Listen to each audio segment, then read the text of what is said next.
don't know. Most of all, fuck you. What is up, everybody? How you doing? It is Monday at 7 p.m. That means it's time for Horror Movie Monday, and I'm waiting for Mr. Ward. He should be joining us anytime now, but I've not seen him log on yet. But we will chat with him once he gets here. But what do you think of the new intro? But maybe that's a question. Well, I thought about the poll question. I was like, where do we go? Where do we go? We got to do a poll question. And so I thought, let's talk about the new movie coming out this week. So hit that poll question. Let me know. Do you think Drop is going to be good? Have you seen that trailer? They've been playing that trailer in theaters, I want to say since like October. So it's finally going to come out. It's not nearly my most anticipated movie of the year, but it's something I'm going to see. It's a horror movie. And so we got to talk about it. I think it has a lot of potential to be very fun, and we'll see about that. But this is it's an interesting week in movie news. There's a few things to talk about, horror related. But as Wicked Network mentions, yes, rest in peace, Val Kilmer. Who we know Val Kilmer had been dealing with things, health issues for a while now, and it finally got the best of him. And unfortunately, he passed. I think he was 65 or something, way too young. So yes, rest in peace, Val Kilmer. And man, what a resume he left us. What a great number of awesome movies that he left behind for us to see. So thank you to him for that, and rest in peace, and best wishes to his family there. And looks like Mr. Ward is going to be joining us now. Let's see how he is doing. Hello, John. How you doing tonight? I'm doing good. I rushed over here. Rushing in. Still getting adjusted. Okay. Hold on. Hold on. Okay. Wait. Hold on. There we go. Loosen the belt a notch. There we go. Okay. There you go. Okay. Hi, everybody. Oh, man. Nice. So I had just brought up Val Kilmer because I think that's probably the most important thing to talk about, leading off the show here tonight. Such a legend, such a nice guy. Never really heard any bad things about him. He had a very good teeth click in Top Gun, when he is being a little snippy with Maverick there, but just an absolute legend, great guy, and unfortunately the health finally got the better of him. So it's disappointing to hear, but when you're getting up there in years and you're battling health for that long, it's tough. So anything to mention as far as Val Kilmer goes, John? I liked him as an actor. You had mentioned that you hadn't heard anything. He was incredibly difficult to work with. There's an entire documentary on the island of Dr. Moreau, and he's a big part of that. And he got, unfortunately, he ran, from what I understand, the kind of like the Vin Diesel type of thing, where he was like a really nice guy and kind of humble, and then all of a sudden his ego went way up, and then nobody wanted to work with him. And then it came down, and then he became a really nice guy again. And people seemed to want to work with him and liked him again. Okay. So, like most actors do, Yeah. So, but I like Val Kilmer quite a bit. And I still like him as Batman. And, a lot of people haven't seen The Saint, and I thought that he was good in The Saint. But he had that little difficult period there. But, it really sucked. Yeah. I never heard about about the stuff with him being difficult to work with, but I saw Cody's House of Geek. He posted something, I guess he ordered an autograph from Val Kilmer, and Val Kilmer sent him a private message. He messaged back and forth with Val Kilmer, and I thought, wow, that was very cool. You're not going to get that from most actors. So very, very good stuff. But a bummer to hear about that. But he was he was sick for a long time. So I don't know that it came as a huge, huge surprise. But there are some very interesting news stories to talk about. Oh, yes. So I'm looking at the comments. So it's yes, Tombstone he was great in Tombstone. He will 100%. always be the best, Doc Holliday. And Heat, he was great in also. Yes. But the Wicked Network brings up Real Genius. So I used to work at a video store way back in the day, and this is during VHS, and we got the VHS of that movie in. Very funny movie, like very airplane, Top Gun type of thing. Top Secret. And one of the things that they sent with Real Genius was it was just a white shirt, and it says and it's a heart, and it was red, Toxic Waste, because that's the shirt that he would wear in the movie. So I wore it to a supermarket. I was just buying some groceries, and this guy goes, "You really like Toxic Waste? You're really a fan of Toxic Waste?" It's like, why would you wear a shirt that says that? And it's just like, oh my God, this is a comedy. It's meant to be funny that he's this real genius, on this college campus, and he has a shirt on that. It's like John Belushi wearing a shirt in Animal House that just says college. Yes, that is one of the best wardrobe decisions in the history of filmmaking. College. It's so good. Yeah. But no, definitely his resume is huge, and we can talk about that more as the evening goes on.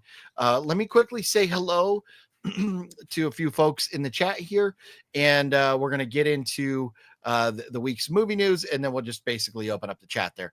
But Brent Mania, what's going on? How you doing? Gail, how you doing there? Antonis, what's going on? Musashi, what's up? Dominic, how you doing? When can I come on the show? Man, you missed out, Dominic. I opened it up last week for anybody to come in that wanted to. I'm not sure if we'll do that tonight. We'll see. But we missed you last week. Kill a Care Bear, what's up? And all that. Shout out to Gabe right there. Antonis, I love the new intro, especially House of a Thousand Corpses footage. It's in my top 10 favorite horror films. Very nice. Yeah, and we'll talk about that here in just a second, as soon as we get done saying hello to everybody. I see a Blockbuster sign. I've never had a Blockbuster. Our chain video rental store was a movie gallery. Does anybody remember it? A movie gallery. I don't think I ever heard of it. I do. John knows it. Okay. I remember a movie gallery. Yeah. Nice. Let's see here. Wicked Networks in the house. What up? House of G fam. What up? Recipes Jane North. Yes, who also passed away, who played Dennis the Menace, in the TV show back in the day. Just heard about that last night as well. Thank you for mentioning that, Brent Mania. Yes. Dennis the Menace, before my time, but reruns were on. But I'm not going to lie, I never really watched it, but we all knew who Dennis the Menace was. Were you a fan of that show at all, John? Before my time, but I would I guess watch it if it was on TV, when I was younger. Yeah. Well, and when you and I were younger, it wasn't like today, or even it wasn't like the like the late 80s or 90s where you had a billion channels. You had a very few select channels, and so if there was at most 3 or 4 choices that would entertain a child. So if that was on at times, that would be the reason I would watch. Like, they would always have the block of like black and white TV shows. So it was, like you could watch for, I guess, probably like 4 hours. You would get like the Beverly Hillbillies, Leave It to Beaver, the Dick Van Dyke Show, Dennis the Menace. And it was, it was all of those, and kind of just that block, which is funny, is that young people like black and white, but it's like, as a kid, I grew up on black and white, but even though that wasn't my time period, it didn't bother me at all that the film stuff was in black and white. Yeah. Well, and even after color came to be, and maybe people know this, maybe don't, but after color pictures came to be, it wasn't like today where we have 4K, 8K, 12K, 16K. It was color was very blurry and blotchy at first. And so a lot of filmmakers still made films in black and white because the picture was very sharp, a very crisp looking picture. And so black and white film stuck around for a long, long time. And now it really has to be something somebody's going with to be, artsy fartsy or something. But black and white pictures always looked good. Nocturno, what's up, Nocturno? Wicked Network. This sucks. He's 2 years older than my dad. It's scary. You know what? Time keeps on ticking, and there's nothing we can do about it. But hopefully your dad takes care of himself. Gail is somebody's Huckleberry. I don't know what that means, Gail. That's Tombstone. That's Doc Holliday. Okay, you know what? So I remember watching Tombstone. I remember really enjoying Tombstone, but I probably haven't seen it in 20, 25 years. So that's, I remember when it came out, mid-90s, right? And I probably haven't seen it since. So Wicked Network says hello to John. Hi. Brett Mania says, are you Russian? Because you rushed in. Yeah, I know I flew in and my arms are very tired. Okay. Yeah. Rest them up. We'll get through a couple more comments, getting hello to everybody here. And we got to talk about some stuff. Good evening to you, Deadpool Fanatic. Happy Horror Movie Monday to you. Brian Sanchez, what up? Says hello to me and Mr. Ward. Smash that thumbs up button, everybody. Yeah, if you would. Thanks for reminding us. Hit that thumbs up button. And he was a better Batman than George. You like Clooney better than until recently with Val? him getting all political. I've been a massive George Clooney fan since Return of the Killer Tomatoes, and I followed him. Wow, that's going way back. Yeah, okay. and I didn't, of course he wasn't George Clooney back then, and then I followed him on the first ER, which was a comedy, and then he was on ER later, and I'm like, oh, that's the guy from ER. And I've followed his career and have been a huge fan of his. I think he's a better Bruce Wayne than he is a Batman. But I do, of course, Michael Keaton's my favorite Batman. But I did like George Clooney, and I thought it was hilarious in The Flash, which was awful. But I did love that he did pop up at the end as Batman, as Bruce Wayne. So, because it's an alternate universe. Spoiler alert. For those of us who haven't seen The Flash, I kid. Yeah, I was going to say it's only been out for like 2 years. Yeah, no, I was like, okay, I'm going to watch this just for Michael Keaton. And then I'm like, I love Michael Keaton as Batman, but I don't care enough to sit through this movie to see that. So no, and Michael Keaton was completely wasted in the Flash. So absolutely wasted. So bummer. Look, Antonis. Oh, Antonis coming through with the $5 super chat. Thank you, Antonis. You rock, good sir. I watched the first time a sci-fi movie last night called Planet of the Apes, 1968. Great Have movie. you seen it? Yes, John and I believe. Speaking for John, we've both seen that. Was 68? Was that the very first one? Yes, and then it had 4 sequels, and then they did a TV series, an animated series, and then it came back with Rise of the Planet of the Apes. So I am a massive Planet of the Apes fan. Yeah. I've even read the book. What are those guys, huh? But so I remember seeing Planet of the Apes as a kid. My dad loved Planet of the Apes, but the original one there, I probably haven't seen since I was a kid. So I could not speak on it very well, but I do remember definitely seeing it. But that's awesome, Antonis. And thank you so much for the super chat. You rock. Jennifer's in the house. What up, Jennifer? How you doing? We love Jennifer. Hey, OGP, John, and chat. Hope you're all having a good Monday. We are, and it is much better since you have joined us, Jennifer. Thank you for dropping by and hanging out. Nick B, what's up? You interested in seeing the new Naked Gun? That is something that I don't know. And I honestly, I had no idea there was a new, maybe I did, maybe I didn't, but I wouldn't think about it. until Wet Movie 1 interviewed somebody who's apparently going to be in it or something. So I really, I don't know. I'm going to have to look at the cast and stuff, but it's going to be hard to beat Leslie Nielsen. But have you seen the trailer? No. The teaser trailer is the very ending is very hilarious, and it has to do with O.J. Simpson, and it is very funny. Okay. I was just gonna say, I hope they don't diss my boy OJ. No, because this is it's like a legacy film, so it's the kids of all the original people. Okay, interesting. Yeah, I'll have to watch the trailer and talk about it. Comedies are typically not my go-to. But we'll see. I remember loving the original one. Mario, what's going on? And let's see here. Liv, what's going on? My mom loves Real Genius. She calls it a popcorn movie. And hello, OGP John and friends. Well, hello, Liv. And Michael McNally's in the house. And okay, I'm getting so far into the comments here. I'm going to try and get caught up with stuff here. But we do have to talk about stuff before we get too far, and we're already 17 minutes in, and we've got news to talk about this week.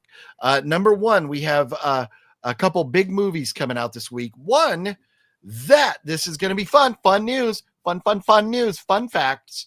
I am going to go see this movie right here drop with that guy over there, John. We're going to go see it this weekend. So yes, thank you.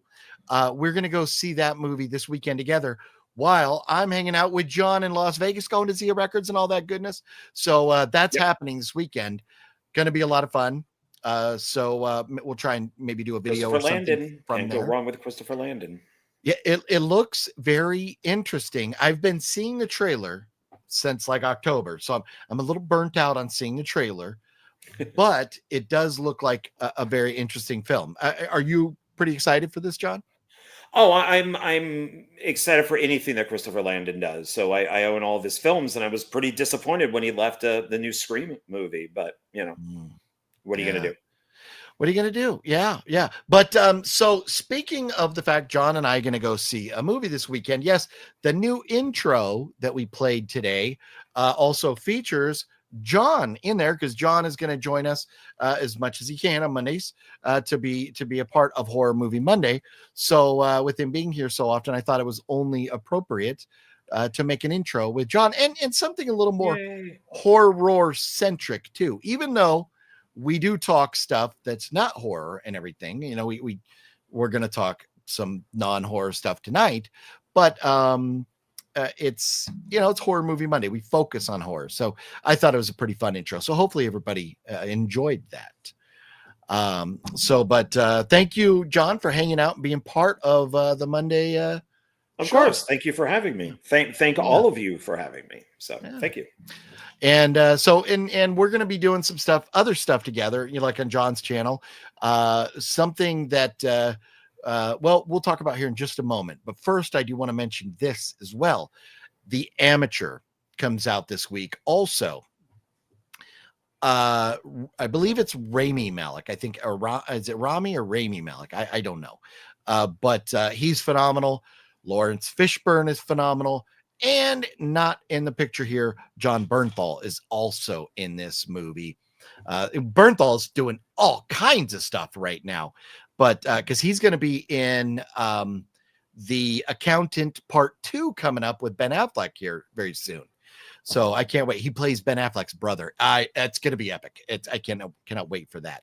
But The Amateur looks great. And I did not know until a couple days ago, thumbing through the good old Hulu app, that The Amateur is actually a remake of a 1981 film, conveniently called The Amateur. That was very good. I saw it and I watched it and I loved it. And now it made me even more excited for this one. Where are you at with The Amateur, John? I know of it. I saw it when it originally came out, I think on like Showtime or Cinemax, HBO, one of those. And I got to be, and I'm going to have to rewatch it, but I found it as a kid to be boring. I could see that as a kid, yeah. So, I mean, we're talking, I mean, it was probably what, maybe not a kid, but I was a teenager. So yeah, if it was like 1980 or something, then yeah, I was 81. Yeah, so I would have been 15 or something like that at the time, 14 maybe, somewhere in there. Yeah. So I do need to rewatch it. It has a good cast, and I will probably like it today. But back then, I think I found it a little boring. I think you would. I think you would enjoy it. But anyways, it made me that much more excited for this movie with Rami Malek, Lawrence Fishburne, and Bernthal. I can't wait. I am going to actually go see that Thursday night. And so I will try and put up a review Friday. We'll see. I did a review this week and it's not even got 200 views. So I just have a hard time giving a shit about doing reviews when nobody's watching them. So, and being it's not horror, I don't see many people watching my review of The Amateur. So maybe I'll do a review. Maybe I won't. I'm not sure. But if I don't, we'll definitely talk about it next Monday. So, so The Amateur is coming out. And then also, I wanted to mention Screamboat apparently was only in theaters last Thursday night. And then after that, you had to go maybe stream it somewhere or something. So I thought Friday I would go do a double feature, Hell of a Summer and Screamboat, and Screamboat was gone out of theaters. So I have not seen Screamboat. Have you, John, seen Screamboat yet? No, I want to see it, but no, I guess I'll just have to wait. Yep. And Hell of a Summer, I did go see this. I put up a review. I really thought I was going to hate this movie, and I actually kind of really liked it. It was very well put together, very funny moments, good gore. It was shot really well. The location was great. It wasn't, I was worried we were going to see like a lot of like a CGI forest and stuff, and it wasn't so much of that. So, I thought it was very well put together. It was a fun movie, and I highly recommend checking it out. Will I buy it? I don't know, like a physical copy of it, but it's definitely worth seeing once. So, and then now did you get a chance to see Hell of a Summer yet, John? No, I have not. Okay. Yeah, it's pretty good. It's worth it. It's rare when I go to the movies. Very rare. Yeah, no, I know. Yeah, I know you don't get out that often, but if anybody else has a chance, I highly recommend checking it out. So that brings us to something specifically non-horror here. That yes, we're gonna do a show on John's channel in May, 2 different parts, talking about Mission Impossible. You want to fill him in, John, on what's going on with that? Yeah, so Donald Wills and I have on my channel, we do it once a month. It's called Film Discussion, and we basically pick anything that we want, and we will discuss it. And so we're doing, this month will be The Expendables. Last month was Escape Plan. And now I made the suggestion of, hey, since the new Mission Impossible movie's coming out, why not review all of the Mission Impossible movies? So at the beginning of the month, and then Philip will be joining us, we'll be reviewing the first 4 movies, and then watch the other 3 movies, go see the new one, and then come back and do a video to review the last 4 together. So it's the first time that we're doing splitting everything together, splitting the 2 videos apart when we normally do it all together. I've now seen this trailer 10 times today, and I just keep playing it over and over and over again. I think it looks amazing. So I am very excited for this movie, and it's next month. It's the 23rd. So yeah. Just about like 6 weeks away. So it's not that far. And oh wow, I got a little too excited right there. But I watched the trailer as well. It does look very fun. I've already seen that trailer. Maybe I saw it in a theater or somewhere, but the trailer, unless there was like a brand new one today. This is brand new. It came out today. Before it was a teaser. Okay. This one that I watched, it said it came out 12 hours ago. So I'm sure it was the one that came out today. But I did see that. Maybe I saw it in a theater the other night or something. But I have seen that trailer I saw that somewhere before. Oh, either that or I'm maybe experiencing deja vu or something. But with the airplane and the red airplane at the beginning and all that's him underwater and all that stuff, I'd seen all that. Well, some of that's in the teaser trailer. Oh, okay. So, okay, maybe. And maybe we've already seen the biplane stuff. If you remember when Top Gun Maverick came out and he was thanking everybody, it was on a biplane. So that he was filming the stunts for that 2 years ago. So if you look at the trailer, his hair is different. He looks a little different because in some stuff he's 2 years younger and other stuff he's 2 years older. Gotcha. So it's yeah, I am absolutely loving this. So yeah. And don't worry, Larry the Batman fan, this is allegedly the last one. So this is it. The Dead Reckoning did not make the money that they were hoping it was, that it would do. So yeah, they never do when they announce it's going to be a 2-parter. People go, eh. So but so we'd be talking about that on John's channel. So make sure you subscribe. His link's down below. So the trailer did look fun. It looked a lot of fun, and I'm very much looking forward to that. But also, so you mentioned Expendables, and I'm going to try and get caught up on the comments and because there's some other very interesting news that I want to talk about as well. But I picked this up, a 4-pack of all the Expendables movies, and I'm going to join John and Donald to talk about these movies. When do we do this? The end of this month, or have we figured out a date yet? You've watched all of them. I've watched all of them. Donald is in the process of watching them.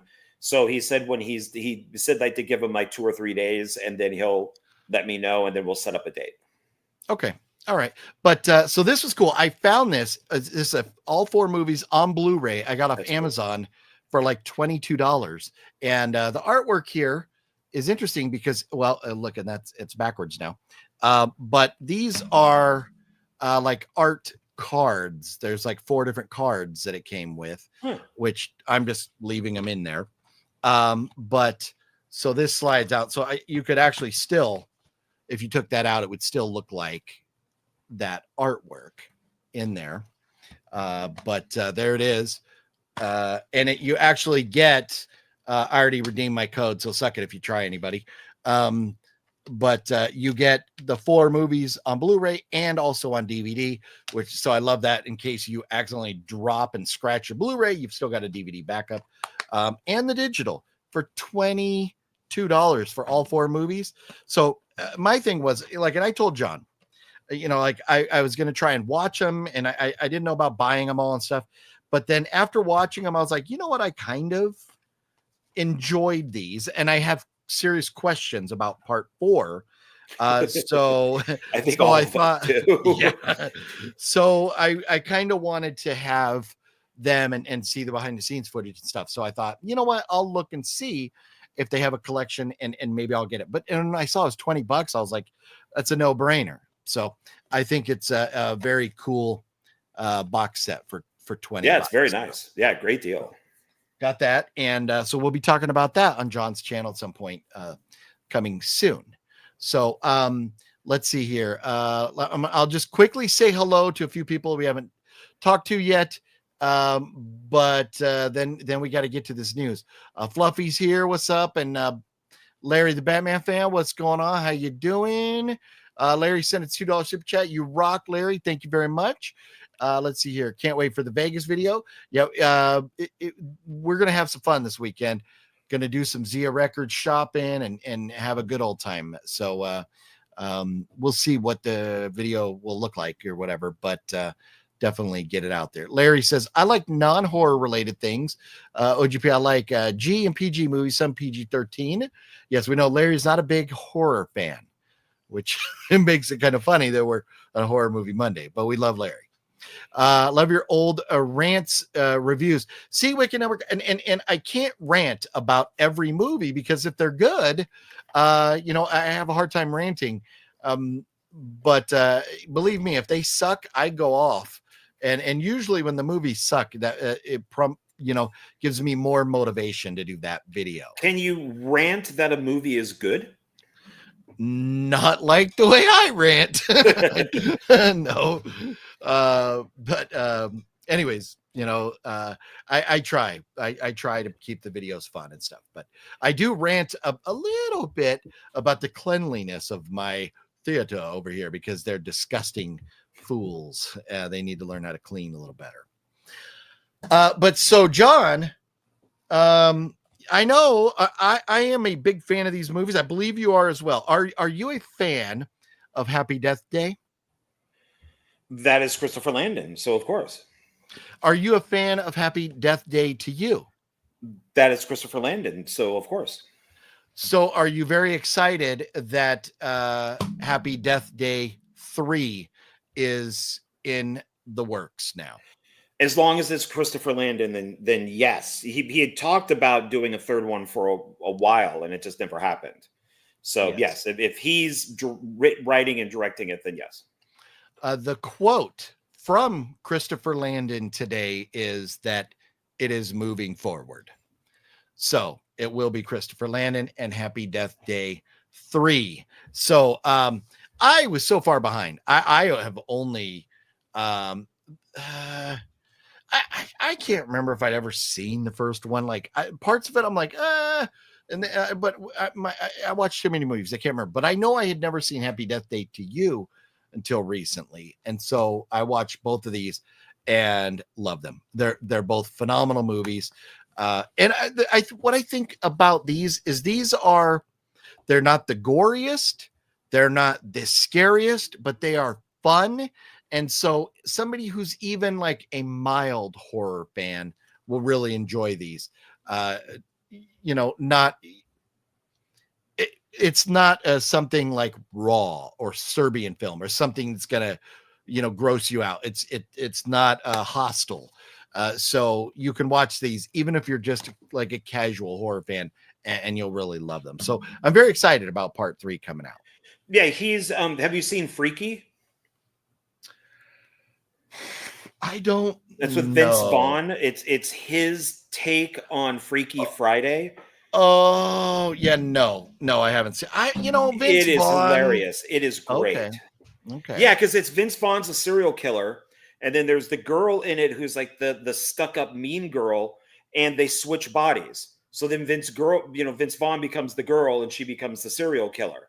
So it's Vince Vaughn acting all femme through the whole movie, and it's pretty funny. He does a really good job. Huh? Yeah, for me, what's that Kevin James horror movie? It's the name of the girl. Came out. I'm like, I have no issue with Kevin James. Don't know about Kevin James in a horror movie. Vince Vaughn, okay. Don't know about Kevin James or don't know about Vince Vaughn in a horror movie. So I haven't watched it, Freaky, but maybe I should put it on the list. Yeah, no, it's definitely worth owning. I have only disliked one Christopher Landon movie, and that's his very first film. And I'm never going to own it. Jonathan Moody and I over at Any Film Cafe reviewed it, and he hated it also. Both of us did not like this movie at all. It was horrible. We cannot believe it's the same Christopher Landon. So wow, interesting. But with Vince Vaughn, my bucket list is I would love to make a Jim Jones movie and have Vince Vaughn play Jim Jones. So have do a Guyana film. And because I think that he'd make a great Jim Jones. Jim Jones, was it the cult leader, right? Yeah, that's where the don't drink the Kool-Aid or he drank too much Kool-Aid came from is Guyana. It's when he went down and it was the biggest massacre, at that point. So everybody drank the cyanide in the Kool-Aid. Yeah, people were murdered. They gunned them down, governor was killed, and there was a lot of stuff going on. I'm fascinated by that whole thing. I don't remember what the name of the movie was, but I saw a movie on that, and it's just it's insane what happened. killed, like because they killed the congressman, right? Yes, he Just went down nuts. to it was originally a lot of people went down there because they thought that he was the savior, that it was, and it was mixed. It was black, white, Hispanic, men, women. Yeah. None of that mattered. That was, the whole community was one, and he slowly just started to get into drugs, and he kind of went nuts, which is why he wears the sunglasses all the time, because his eyes are all dilated. And he then just became like this, like this god that he, or at least he thought that he was a god, and ended up killing all these people because the congressman was going to come down and take them away. And then his guys went out and machine gunned them all down on the, when they were by the plane. So it is very crazy. And Gail says, he was a minister here in Indianapolis. He started out like in the Midwest and moved to California, and that's where it really got big. And then, and they had to take off down to South America. But crazy stuff. But that would be a great. I could totally see Vince Vaughn playing Jim. Yeah, if you look at it, if you Google Jim Jones and see him with the sunglasses. And with the black hair, and then you Google, Vince Vaughn with sunglasses. Yeah, he could play him. It's almost perfect. Nice. Yeah, that would be cool. So in other news today, as far as Scream 7 goes, this is interesting because when the issues with Melissa Barrera and her getting the boot, over the, the political stuff, then shortly after that, Jenna Ortega left. And the reason that PR put out and everything was that she left because of scheduling conflicts and that type of thing. Well, Jenna has finally opened her mouth and said that she left not because of scheduling conflicts or anything, but because the film was falling apart. Her quote is, "It had nothing to do with pay or scheduling. The Melissa stuff was happening and it was all kind of falling apart. If Scream 7 wasn't going to be with that team of directors and those people I fell in love with, then it didn't seem like the right move for me in my career at the time." That's a quote from Jenna recently here in the last couple days. So that's interesting. And that's kind of closer to what I think a lot of people really believed. Do you buy what she's saying, John, or you think was it directly because of what they did to Melissa Barrera, or how do you feel about that? I think it's all of the above, but I also think that their story ended. It was a 2-part story.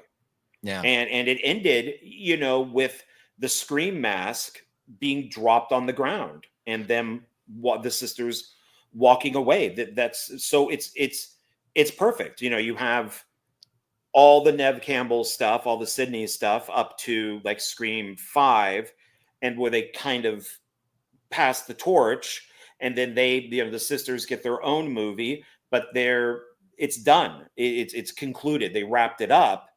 And to where even the Billy image in the mirrors and stuff is probably going to disappear, and they drop the mask to say we're finished.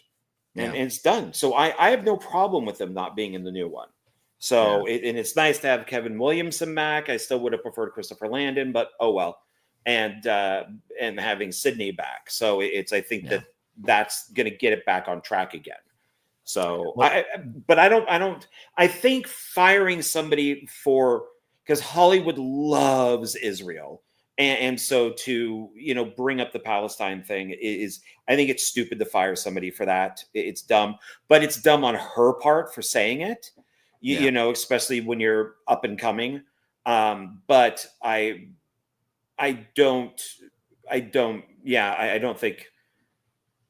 think it went in the right direction now. So and to me, I would have seen Scream 7 with Melissa and Jenna. I would have seen it with Neve and Matthew, whoever. I would have gone and seen it. But I like, and I'm the new cast, which I got a couple more things I want to get to and stuff. So I don't want to dive too far into Scream 7 tonight because it is still so far off. We're still like a year away. The casting is interesting now. Where they're bringing some people back. is it going to be memories? Is it going to be ghosts? Is it going to be like, what are they going to do? It's, going to be interesting. But I hope it's fun. And I don't know. I get it. I think Jenna Ortega saw a train wreck, a PR train wreck coming with what happened to Melissa Barrera. And she said, I got to jump ship. I got to get out of here. And I kind of don't blame her for it, but, I think it's going to be, I think it's going to be okay. And you're right. Their story, like, we don't need more of them. So no. And I like Jennifer Ortega. I think that she's a good actress. Before I even knew who she was, when she was in, Scream 5, I thought that she was the best thing in it. I'm just like, my God, this girl can act. And, wow. So I don't, when she talked about the problems on Wednesday, where she, went to the writers and said, I don't think Wednesday would do this, and stuff. I like that she speaks up, but she doesn't speak up like an idiot. Rachel Zegler. And,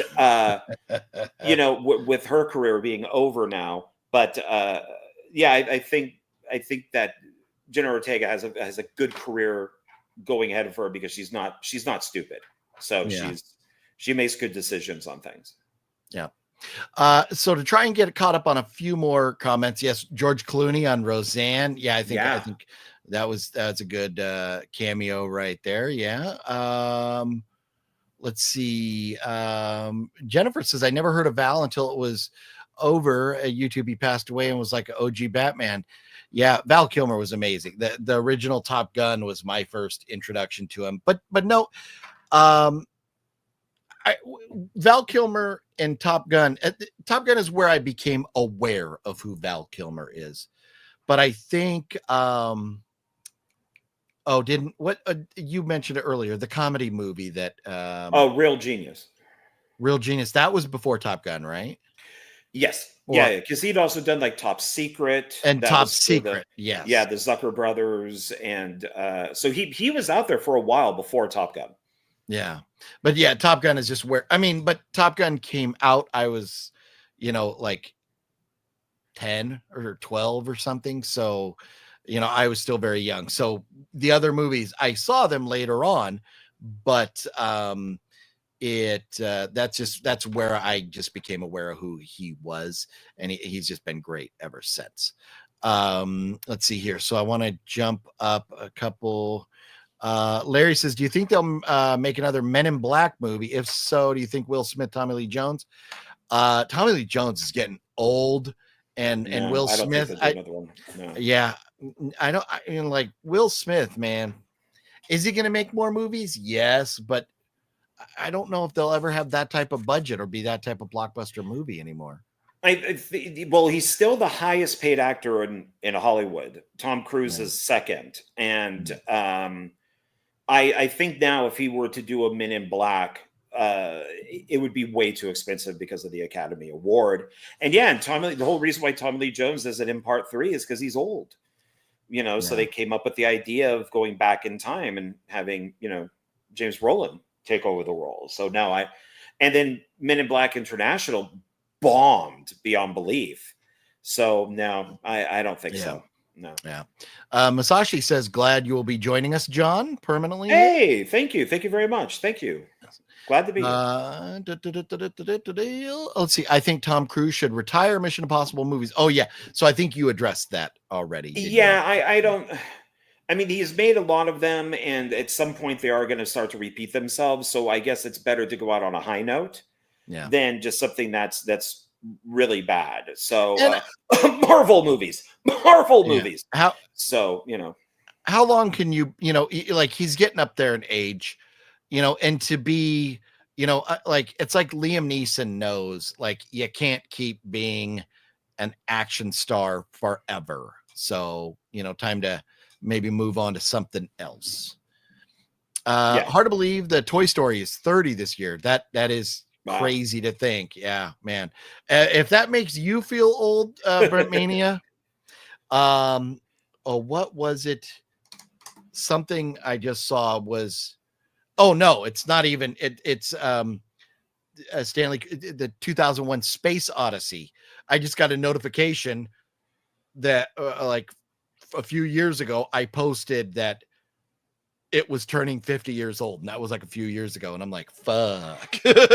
Yeah, I think I was born 1 year before that. I think it Wow. was what, 68, and I was Wow. 67.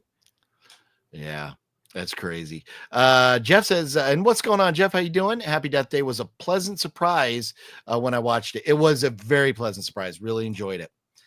OGP, you ever watched the movie The Lair? Saw where you picked it up a while back. Yes, I watched it. Have you seen The Lair, John? No, I've seen the covers for it, and I wanted to see it, and then I know that you saw it, but I haven't watched it. I do want to see it, but no, haven't yet. Fat Samurai Guy and I talked about it quite a bit. I think he saw it also. It has a lot of promise. It's a fun watch. There are some noticeable CGI issues because of obvious budget constraints. But the movie's good enough. I recommend watching it. I enjoyed it, but there's a bomb dropping, and you see it's like a cartoon. It looks like a cartoon bomb coming down before it blows up. It's hysterical, but that's just lack of budget on CGI. So you forgive that stuff because the rest of the movie was a lot of fun. I liked The Lair, and was it a Dollar Tree pickup or something? Something like that. I got it cheap or something, or wherever I got it. But I think you found it in it's a good Zia. one. Okay.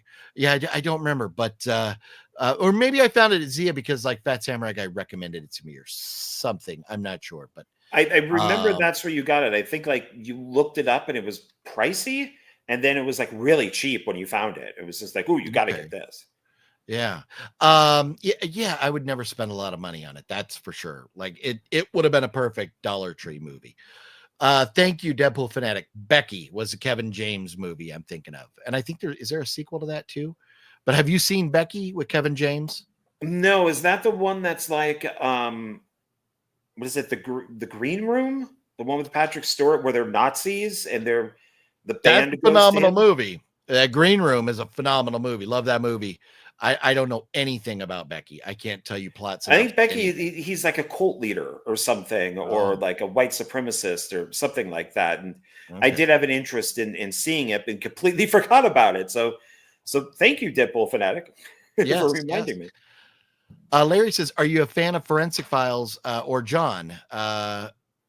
Forensic Files, as far as like watching like real crime stuff, I do. I like watching real crime stories or like unsolved mystery stuff like that, because it to me it kind of helps give me ideas for like movies I want to make. You see like a serial killer or somebody out there, it's like, oh, we should do that in a movie or something. So I enjoy it, but I don't know. Is there a show called Forensic Files? Not that I know of. John, you a fan of like Forensic Files? Yeah, I watch that stuff from time to time. I mean, it's I did just watch Born Evil, which was directed by and produced by Michael Bay. And it was on HBO, and it was a mini series that he did about a guy who's basically the whole family killed people except for the brother. And the family was so screwed up that the brother that didn't kill people ended up being, I want to say, a transvestite. That he would like they only filmed him wearing dresses and makeup and all that stuff because he was so messed up. But it was but yeah, I mean, I enjoy him. I mean, especially if I know what happened but want to know more. So yeah. It's sometimes very interesting stuff there. Yes. Yeah. Nocturnal says Vince has done horror before. What else did he did? Psycho, the remake of Psycho. Oh yeah, never horribly watched that. miscast. Horribly miscast. Yeah, that's the one. Was that who was the blondie that played? She's the one that just died not too long. That was Anne Heche. Yeah, Anne Heche. Yeah. And I watched The Juror that she's in, and she goes topless, and in it. So yeah, still it was a good movie. There you go. If you're interested Anne Heche's fun bags. They're out on display. There you go. Larry says, why do women have breasts? To separate the dairy section from the meat section. Oh. All right, Larry. Oh. Oh man. Larry coming through with jokes. Yeah, we haven't had way up man or way up dude to bring us a joke. So Larry filling in. Thank you, Larry. And Tona says, I don't know why Hollywood loves Israel. Hollywood should love America. Well, no, and what John means with that is, I mean, there's a lot of Jews. Jews run and like in the high up positions at a lot of these companies, it's Jewish people. And you go to Hollywood and you see thousands and thousands of Jews walking around all the time. They own that town. Yeah. Well, and also, you know, Israel is where, of course, a lot of people think that the end of the world will happen. So there's a lot of stuff that deals with Israel. So I'm sorry to say, I mean, I don't want people to get killed, but I really do not care about either side. It's all about land. No. It's all about, you took this part of the land. No, you took that part of the land. You built this temple here on our land. It's all about land, you know. I think, yeah, no, and I agree with you. You are not wrong. But I was just going to say, I apologize, didn't mean to cut you off. But like we have a vamp. It's vamp time. We need vamp time. We need one of those where Paulie is talking about Christ killers. In Sopranos, Paulie refers to Jews as the Jew as the Christ killer. So that's funny. Maybe we're gonna talk about Jewish folks. Maybe we be cue the Christ killer clip. Oh god. Becky is good. All right, cool. Yeah, I've never seen it. First movie I ever saw Vince Vaughn in was Domestic Disturbance. He was very creepy. I haven't seen that. You're shaking your head, yes, John. You've seen it? Yeah, he's a I think that's the one with John Travolta. He plays a like a stepdad, like a really mean stepdad. Oh. So in a way, that's kind of a horror film in a way, because he plays a bad guy. Yeah, that's true. It was a decent movie. Fluffy continues to remind us how old we are, that Goonies is 40 years old this year. Woo! We're getting old, man. We're getting old. Jeff, I may be the only living person that's never seen Top Gun. Wow. What? Yes. Oh, no, you know what I need? Oh, man, I forgot. I meant to upload that clip from Scanners of the head exploding, because something like that said we need the you need the head exploding. Yeah. In a minute. Go out and see Top Gun right now. Yeah, we gotta get to the poll question too. So yeah, I apologize. I'll get this next week for you guys. Dang it, it's so short. Let's see. There you go. We'll get that on there next week. But from Scanners, that dude's head exploding. So, Mindhunter has Val Kilmer and Christian Slater. Yeah, I've heard that. That sounds. I want to. It sounds very familiar. Like maybe I've seen it, but I am so horrible with remembering what movies I've seen. That's why I love Letterboxd, so I can keep track of what I've seen. Brian Sanchez, yes, Rennie Harlan indeed. Film, I think. It's vamp time. Thank you for that. When I play a video and then I come back, poof, we're in a different section here. Greg DeStefano, what's up? Hey, OGP and John, it's finally nice to catch the live stream live. Decent. Yes, very cool to have you. Mr. Bones in the house. What up, Mr. Bones? How you doing? Hey. And Nate in the Cosmos, what up? How is Sloth going to look in the Goonies sequel after 40 years? So, we did have a long conversation about this a while back, where we were kind of guessing maybe what they would do for a Goonies sequel. And I think the best thing to do for a Goonies sequel would be that a lot of the Goonies have moved on in life and moved away, but like Chunk and Sloth have stayed in or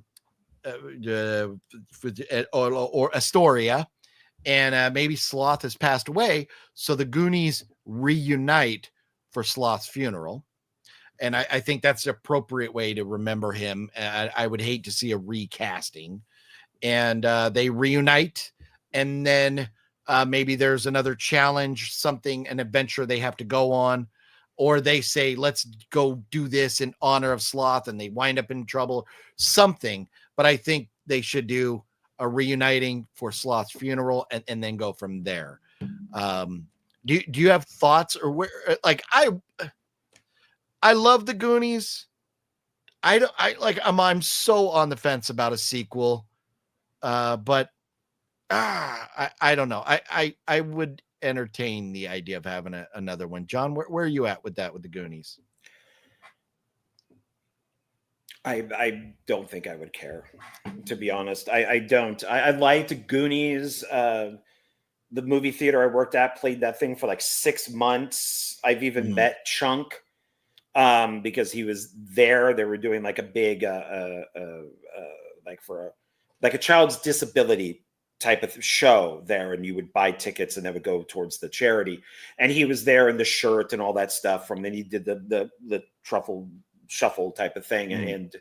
But I liked the Goonies, but I think maybe not as much as everybody else. The rumor that I heard was they were going to get back the original members, and then it was going to be their kids were going to go off and have an adventure. That the original cast would be small, but now that, James Brolin is a huge actor, and who is it? Long Duck Dong. He got an Academy Award now. Kiwi Kwan. Oh, okay, different guy. And so who knows? I mean, it's. I mean, are you going to get Cyndi Lauper to do another song? The mother is dead. The director is dead. Richard Donner is dead. So now you're gonna have to get a different director. And so the Fratelli brother, not Joey Pants, but the other one. What's his name? You remember who I'm talking about? The other guy that played the Fratelli brother. Oh, yeah, I'm blanking on his name. He's got all the pop marks. Yes. Well, he said he is very worried because he was being interviewed about the Robert Davi. Thanks, love. Yes. The possibility of a Goonies sequel, and he thought he would get excluded because he's a Trump supporter. Oh. So that'll be interesting. But I kind of like the way he put that out there into the world. So now you'd be a real shithead if you did exclude him for being a Trump supporter. I just don't know why that matters. I just really right? don't. It doesn't. Yeah. You haven't seen in a long time because he's a Trump supporter. Ron Silver. I have no idea who that is. See, that's how long it's been. Ron Silver he was in, look him up. You'll know his movies. He was in, what comes off the top of my head is Blue Steel with Jamie Lee Curtis. She plays the cop and loses her gun, and he's like a nut job, and he finds it and he starts dating her. Never seen it. I hate Jamie Lee Curtis. Oh, I kid, but I've never seen it. Hate is a strong word. Well, I'm not a huge fan of her these days, but Ron Silver. Okay. And you would know him if you saw him. Make the kids' parents now in there go on an adventure. So where was the comment? Somebody said it sounded like It from 1990. Was there a sequel to It where the kids reunited after a death and went? Well, I mean, there's It Chapter 2. Not from the original It, right? The original one was from 1990, right? With what's his name, who had the stroke and is in the wheelchair now, right? Yeah, it was around that time, like with John Ritter, and it had a whole bunch of people in it, and they divided it into 2 parts. But then when they redid it, they still did the 2 parts, but it was Chapter 1 and Chapter 2, something like that. Oh. And now we got the prequel coming out. Yeah. So it, 1990 with son of a bitch. Who plays Pennywise? Oh, that's Tim Curry. That's yeah, God dang it. Why I couldn't remember his yeah, name. Frankenfurter. Yeah. So, but anyways, I don't know where that is. It's been forever since I've seen that one, and I'm just not the biggest It fan. But to me, the idea of the Goonies getting back together and them just being there and their kids going on an adventure, I cannot stress this strongly enough. But fuck that plot idea. Fuck passing the torch movies. Eat a dick, Ghostbusters. Fuck your mother. Sorry, done with it rant. Pardon me if you have children around, but I had to say that because don't do that to the Goonies. I don't want that for the Goonies. And But you know, but you mentioned like Ghostbusters. I still think Ghostbusters 2016 might have worked if it was an actual sequel. You know, I hated the movie with an utter passion. I think it's one of the worst things ever made. But if you at the beginning of the movie, if they were in the firehouse, the Ghostbusters firehouse, and as the credits are going, the camera's going along the wall, and you see the original Ghostbusters, and then maybe you see two of them, but then there's two new members, and then that goes down, and then we see the different Ghostbusters. Like maybe there's all guys, maybe there's guys and girls, then maybe there's one that is all girls, and then it goes down, and then we meet the new Ghostbusters, and they reference the old Ghostbusters, and you still have the original people like they were in the movie, but you have them as the Ghostbusters. Maybe that would have been a good trade-off. Maybe that could have been done instead of screwing everything up and then getting mad when it's not acknowledged in the new movies because it sucks so bad. yeah, I would have rather the new Ghostbusters been like completely not had Bill Murray, not had Dan Aykroyd, just be the new Ghostbusters. Then the one with the girls sucked. Yes, Yes, it was horrible. but I would rather they did that than give us 3 minutes of the Ghostbusters at the end, and then the Ghostbusters couldn't fight and beat the bad guys, but the little kid can. Yeah, piss off with that idea.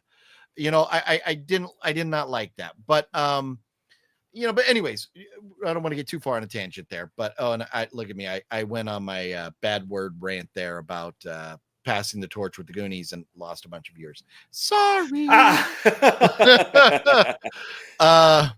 So, but I did see Miranda's announcement. What's up, Miranda? Nice shirt. Thanks. Yeah, this is it's a, I'm not going to lie. You know where I got this? It actually is very cheap. And I sense because they were spying on me. I know they were those Chinese people. Temu or Temu. How do you say it? Temu? I think. Oh, so you spend money like a millionaire. Yes. But it was like, I don't know, it was like $6 or something. And I was like, that's really cool looking. It's very cheap, but on video, yeah, it looks really cool. I like it. This is my horror themed Charlie Sheen shirt right here. Well, I think isn't Charlie Sheen and horror what is that when you have two things that are the same? Oxymoron? No, when you have Charlie Sheen and horror, you are winning. Winning. Yes. Did I used to like Charlie Sheen. I was a massive Charlie Sheen fan before he gave everybody HIV. And that I defended that guy on what's wrong with that? What's a little HIV between friends? You'll get over it. God, he was such the like the Hollywood bad boy that we would allow anything from. It didn't matter. He could run somebody over in a car and we'd be like, that's our Charlie. He just killed somebody in a car. That's okay. At least we still got Johnny Depp, man. Yeah. And he's survived a woman shitting on his bed. That's true. They should have collected that poo. They could sell it on eBay. At least she didn't shit in the cocaine jar. And the jar that would have been cocaine. Horrible. Can you imagine? That would have wasting a whole jar of cocaine. Yeah. The way she said a jar of cocaine. It's like, bitch, you knew he had this jar. You lived in that house too. don't act like, you didn't partake in that cocaine. Like, you just have to look at Amber Heard and she was like she was all Oh, up in yeah. that coke. Yeah. Oh, yeah. Oh man. We're we're on a roll tonight, man.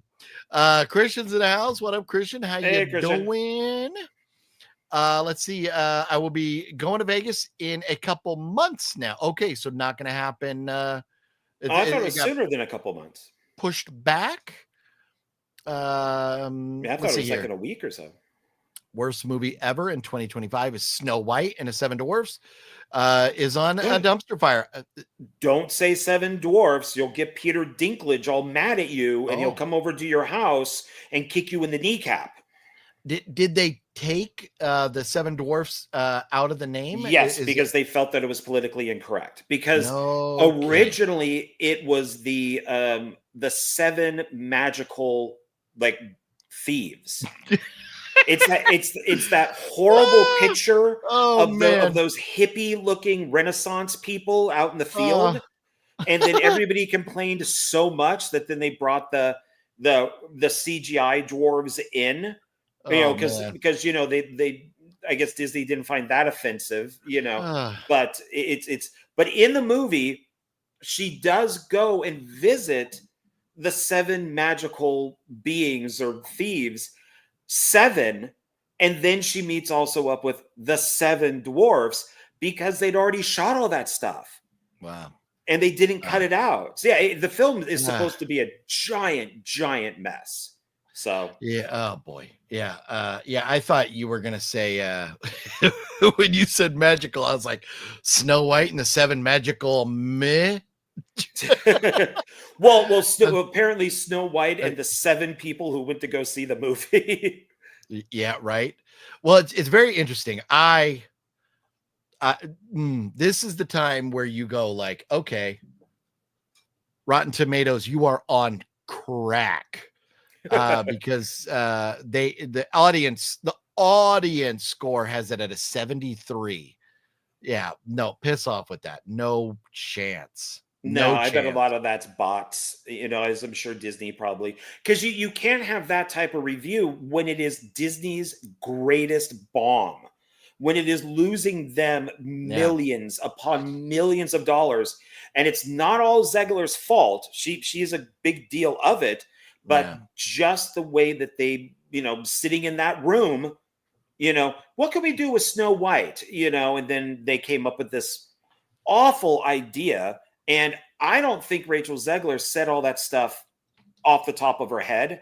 I think Disney told her to say a lot of that stuff because they definitely didn't stop her. Oh. And then it was too big. That snowball was too big to catch. And then she just started going off on her own. And that's when one of the producers had to fly out to New York or something. Or no, I think it was in New York or it could be the UK because she might have been practicing for Romeo and Juliet and had to tell her, please stop. It was the Palestine comment that she made. And he's just like, please stop, take that down. And she's like, nope, not doing it. Nope. So it's a giant cluster F of everything in this film. Eventually I'll see it, but man, I am hoping for that 60% off Funko Pop. Oh. yeah. Oh, I'm and I don't know that I should really be surprised, but so domestically, Snow White is at 77 million, and awful. Worldwide, it's at 168 million. Not even close to coming even.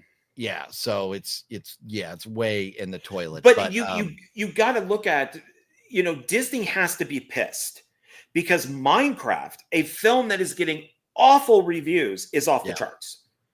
It is making so much money right now that why Disney just doesn't.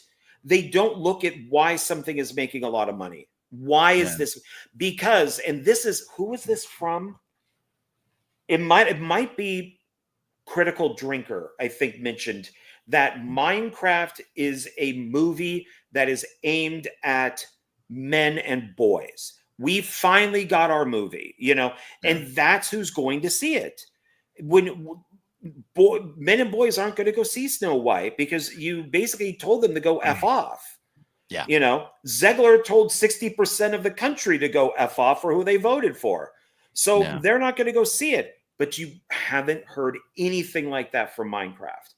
And it's kind of like, was it Five Nights at Freddy's? You know, which the little kids love that game. And it made a buttload of money because they knew what they were doing. I didn't like the movie, but I'm happy it made a ton of money. Just like I'm happy Minecraft made a lot of money. I don't know squat about the game. I didn't even know it was a game until like, I think the day I saw the movie, but I didn't mind the movie. It's not something I'm going to go out and buy or anything, but my daughter wanted to see it. We went to the theater and watched it. And I was like, it's okay. I hated that film. Oh my God. Wow. It was my #1 worst pick of that year. I hated it that much. Yeah. Wow. I thought it was boring as hell. It was what was the one Nicolas Cage did that was kind of like that, where they were in the Willy's Wonderland. Yeah, that one.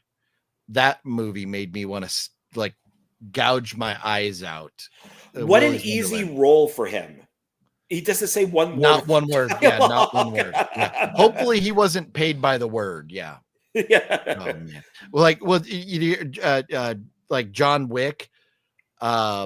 He didn't. Keanu Reeves didn't want to talk so much, so he charged them by the word. And so it was like $35,000 a word or something that he got paid. So that's smart. You don't want to talk that much. I'm in one of those type of movies. I helped with Night of the Zomghouls. Is very much like Willy's Wonderland and Five Nights at Freddy's. It's the attractions in the place come to life and start killing everybody. And I was an actor in it. I was one of the directors on it. I was like a co-director, or they say assistant director, but that's not what it is. So I say co-director. I shot some of it. Yeah, that's Will Colossal and Sean C. Phillips. So, you know. Yeah. We know who those guys are. Let's see. I want to mention a couple. Ron Silver was in Time Cop. Yes. I don't think I've ever seen Time Cop. He was big for a while, and then all of a sudden he came out. This is really early on. I think he was one of the first guys to get really screwed over. He was in a bunch of also like conspiracy videos. Like if somebody did a conspiracy documentary, he was on it. And he's just not. I looked him up. He made movies basically up to about 2009, but I think that he's just kind of been booted. Okay. Yeah, I'm looking at pictures of him. He doesn't look familiar to me. Oh wow. Yeah. But like it says, Ron Silver movies, Enemies, A Love Story, Blue Steel, Time Cop, The Entity. I never seen him. It sucks to get blacklisted for anything. Really. You may not imagine if you made a movie and you said, I will only work with Biden supporters. That is it. Those are the only people. Imagine that doesn't make sense, or I'll only work with Trump supporters. It doesn't make sense. You're excluding so many good people. Yeah, I'll tell you, it never came up in conversation with me because I just avoided it like the plague. But I was recently on a movie set where they loved bashing Trump. And so I was like, I'm just going to keep my mouth shut because I'm just here to work and do my job. But I was like, if I said one word, I'd probably get fired on the spot. Luckily, I love the fact that things are changing. And it's not like I don't think they're swinging to the right. I think they're just becoming more tolerant. And a big example of that is something that happened today. And that's the LA Dodgers, who won the World Series last year, went to the White House and, met with Trump. The Eagles would not go because they were like, no, we're not going to go see Trump. To me, I don't care if it was Biden, if it was Jimmy Carter, I'm trying to think of other bad Democrat presidents. If it was any, it doesn't. I don't care who it is. They're still the leader of the free world. Like, you go to the White House for the history, for the experience, And so if you're going to go like, I'm not going to go, whatever. Fine, more power to you. But I would go in a minute, And so, but I think it's changing because the LA Dodgers representing LA, one of the biggest liberal cesspools on the planet. And I say it's not, the liberals aren't the cesspool. It is a cesspool and it's full of liberals. So that right there, the fact that a team that represents that city would actually go to the White House with Donald Trump, I think we're making progress. So, and I don't want to get on a, huge rant. But I will admit, since I have pretty much changed parties, I would probably say when Biden was in office, if I had the opportunity to meet Trump, I would not do it.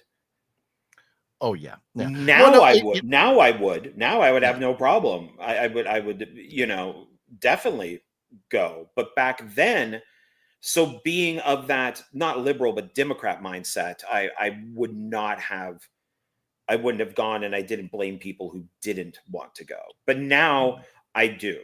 So yeah. I mean, we evolve, and that's,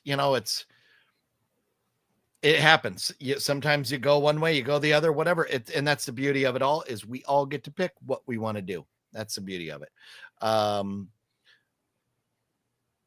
Never mind. I was gonna throw shots at like a country across the planet, and I'm not going to do it. Let's see. How about that awesome 5-minute Superman trailer? Musashi says, "Is there a 5-minute Superman and I think it's longer than 5 minutes. It's kind of like the entire beginning of him falling, like after he just got the crap beaten out of him, and it falls into the snow, and the dog comes and picks him up. The dog hops all over him, acting like a dog who wants to play crypto, but the trailer looks good. I mean, it looks interesting. And I'm very, I don't know. I'm very worried about James Gunn. So is this another Superman origin story, like him coming to Earth? No, he's already here. The villains are already here. Like the green, one of the Green Lanterns is here. It's Hawk Girl is here. So a lot of them are already here. Okay. Yeah, I just for me, I'm like, I don't need another Superman origin story. I don't need another Batman origin story. So I don't need any superhero origin stories unless they haven't been done.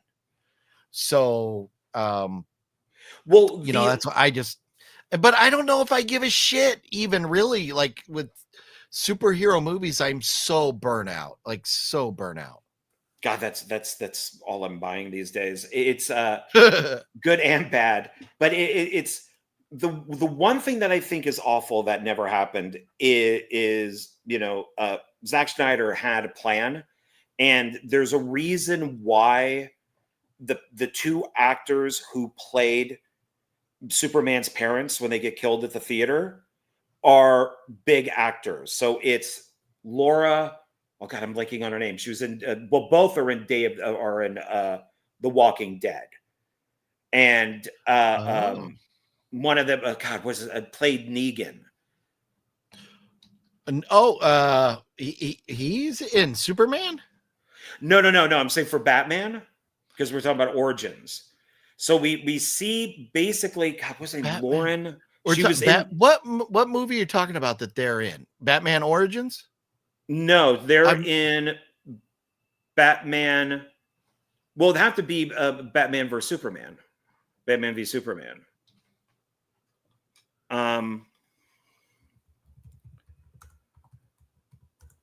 on, people. Yeah, you know what I'm talking about. I have no fucking idea what you're. I don't. I like okay. Superhero So movies. Lauren Conan and Jeffrey Dean Morgan. So they were Superman's parents. And the idea that Zack Snyder had, and this is based off of in Batman v Superman, is because we were talking about origins, is the idea is that it's an alternate universe where Bruce is killed by the mugger. The mom becomes the Joker, and the dad, Jeffrey D. Morgan, becomes Batman. And that's why he hired those two, because he could have just got nobodies. So that's an origin story I would love to see. And that was one of Zack Snyder's plans. And of course, we'll never see it because of James Gunn. See, I am so confused because I have like Superman's dad becomes Batman. No. So in Batman vs. Superman, there's a flashback to Batman as a kid when his parents get killed in the alleyway outside the movie. Yeah. So the idea that Zack Snyder had was an alternate universe where Bruce would be killed by the mugger, the mom would become the Joker, and the dad would become Batman. So there is no Bruce Wayne. He gets killed. Oh. So Bruce Wayne's dad becomes Batman. Right. Jeffrey D. Morgan. Oh, okay. Yeah. See, this is why I am not a fan of like superhero movies in general, because there's too many like alternate universes and reboots and everything for me. I just give me a movie, give me a character, and let that be it. The whole reboots and starting and changing and origin stories and stuff, it just gets too much for me. Well, and it's hard to, even if you were interested, to find a spot, because even in The Flash, which I thought was awful, I loved all the stuff with Supergirl, because in an alternate universe that they go to, Zod does kill Superman or Kal as a baby, and Supergirl. So there is no Superman. So when the Flash gets into that universe and they talk about Superman, they're like, "Who are you? Who? We've never heard of Superman." And so Zod has to fight Supergirl. That's what I think of that. That's what I think of that. I hated that movie, but I loved that. I thought that was great. And Supergirl is really hot too. Okay. I cannot agree more. There's been nothing more accurately ever stated in the history of mankind than Collectify saying, as Tina says, we don't need another hero. Boom, boom. Screw you, superhero movies. Well, I mean, now are we referring to superhero movies or Mad Max? Because she said that song in Mad Max Beyond Thunderdome. It's a play on words. No, we love the Mad Max movies. We love Thunderdome. We love Tina Turner. Superhero movies. I love them and hate them at the same time. Yeah, I see. Like as a kid, I loved Spider-Man as a kid. It's my favorite superhero until I discovered the Punisher, and then it was like, ooh, I love Punisher. But then we got Spider-Man movies, and I'm like, ooh, Spider-Man movies. And then it was like we did 3 of them, and then we got a new Spider-Man. Why do we got a new Spider-Man? Like, I don't want a new Spider-Man. I like that Spider-Man. And then 3 movies later, we got a new Spider-Man. I was like, why do we got a new Spider-Man? Well, because Sam Raimi, they were all done with the trilogy, and they wanted to make a part 4, but part 3 didn't make, the money that they wanted it to. And then Tobey Maguire really just wanted to leave. And then with the Amazing Spider-Man 1 and 2, they didn't make the money that they were hoping. So Andrew Garfield got screwed out of a part 3, even though part 2 ended awesomely. And then with the new one, part 4, the Punisher is in it. So he might be hunting Spider-Man. If they do the Punisher origin story, he does hunt and is paid to kill Spider-Man. I hope he does. A Punisher is God. But if the Punisher is God, who is God? Punisher's a bitch. I'm going to hell. What are you going to do? I don't know. We're kidding. We're having fun here. Be kid. So let's see. Antonio says, I agree. I'm bored of superhero movies now, but I still watch them to see how they are. And from time to time, I will watch. I am very selective. Daredevil's on. I'm watching the heck out of Daredevil. Tomorrow. But and I can't wait for whatever they're going to do with the Punisher. But there's just so much that if you give me a Superman movie that's not a reboot, it's a new story, and it doesn't have to change the universe around to make this character DEI and everything, then fine. I'll probably watch it. But I've not seen that trailer. To basically, long story short, I've not seen that trailer because I just don't care about the Superman movie. I just don't. Wow. Yeah. Okay. Yeah. How about that? How about Please tell us how you really feel. Superman's dad is a tranny that beats up girls unfairly. What? Oh man. Why is he into women's sports? Oh man. Why be worried about James Gunn? He continually proves himself at every turn. I would have to disagree with that. Overall, I like James Gunn, but I don't think that he is the filmmaker that a lot of people say he is. It's weird. I saw this documentary about screenwriters, and they bring up James Gunn and Dawn of the Dead, and this one screenwriter goes, "We all know who really wrote Dawn of the Dead," and it was a bash on James Gunn. And I think that Guardians of the Galaxy were fine, but I don't like the ideas of where he's taking things. Like, I hated and I turned off Peacekeeper. I had to turn it off. Peacemaker, yeah. We fired John. He's fired. No, because we love Peacemaker. That character is so far removed from the comic book, and I hated with what they did with Vigilante. Maybe the comic book sucks. No, that's why he did it right in the TV show. No, because they never do the comic book right, and it's what they did with what they did with Vigilante was disgusting to me. That they basically turned Vigilante into Deadpool. Vigilante is DC's Punisher, and he was violent and he would beat the shit out of people, and it was great. I loved it. I followed Vigilante from comic book 1, and then I'm like, oh cool, they got him in Peacemaker, and he's friggin' Deadpool. He's just comedy, and I hated that, so I turned it off. So James, he's very hit and miss with me. Very. And I remember Phat Samurai guy mentioning to me too about that, how he was DC's Punisher. So you are not the only one that feels that way. Nocturno, I stand corrected. Lemmy is God. Okay, my fault. I got to see Motorhead in concert. Oh, nice. And who opened up for Motorhead is actually the real reason why I went. A friend of mine and I went, was Wendy O. Williams of the Plasmatics, because she was dating Lemmy. They did a couple singles together, and they dated for a while. And she was the opening act, and she did all of the Plasmatic stuff. She chainsawed guitars and blew up amps, and she did everything that the Plasmatics did. You are dating yourself, sir, because I just saw, was it like the 25th or the 30th anniversary of her death was like a day or two ago. I cried when I heard that she died. She attempted suicide twice. Well, she attempted it once and succeeded the second time.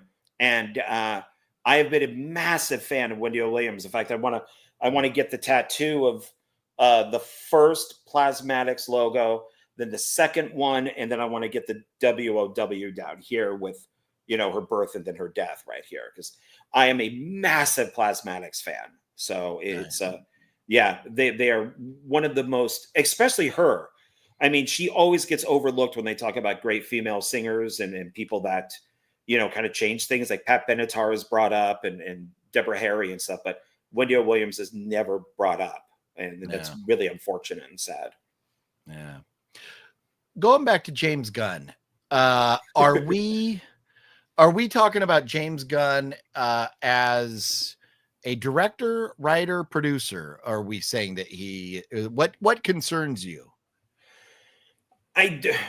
Or all things? Because that looking at his movies, I mean, Guardians of the Galaxy 1, 2, and 3. Or did he direct part 1? He did. Yeah, 1, 2, and 3. Yeah, he wrote and directed 1, 2, and 3. So and I understand. Okay, you don't like Peacemaker. I love Peacemaker. But okay, the first Suicide Squad.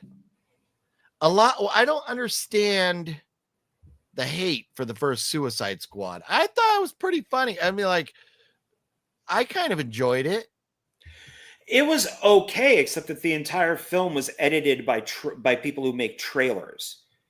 So I really need to see that David Ayer's cut. I really think like they did with, if they let, Zack Snyder do his director's cut, then I think that they should let David Ayers show his director's cut, because it's probably much better.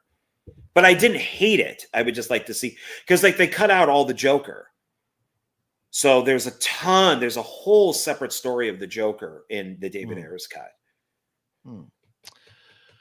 Interesting. Yeah, I did not know that. But beyond those, the only other thing that I recognize that James Gunn has ever directed was Slither, which I like.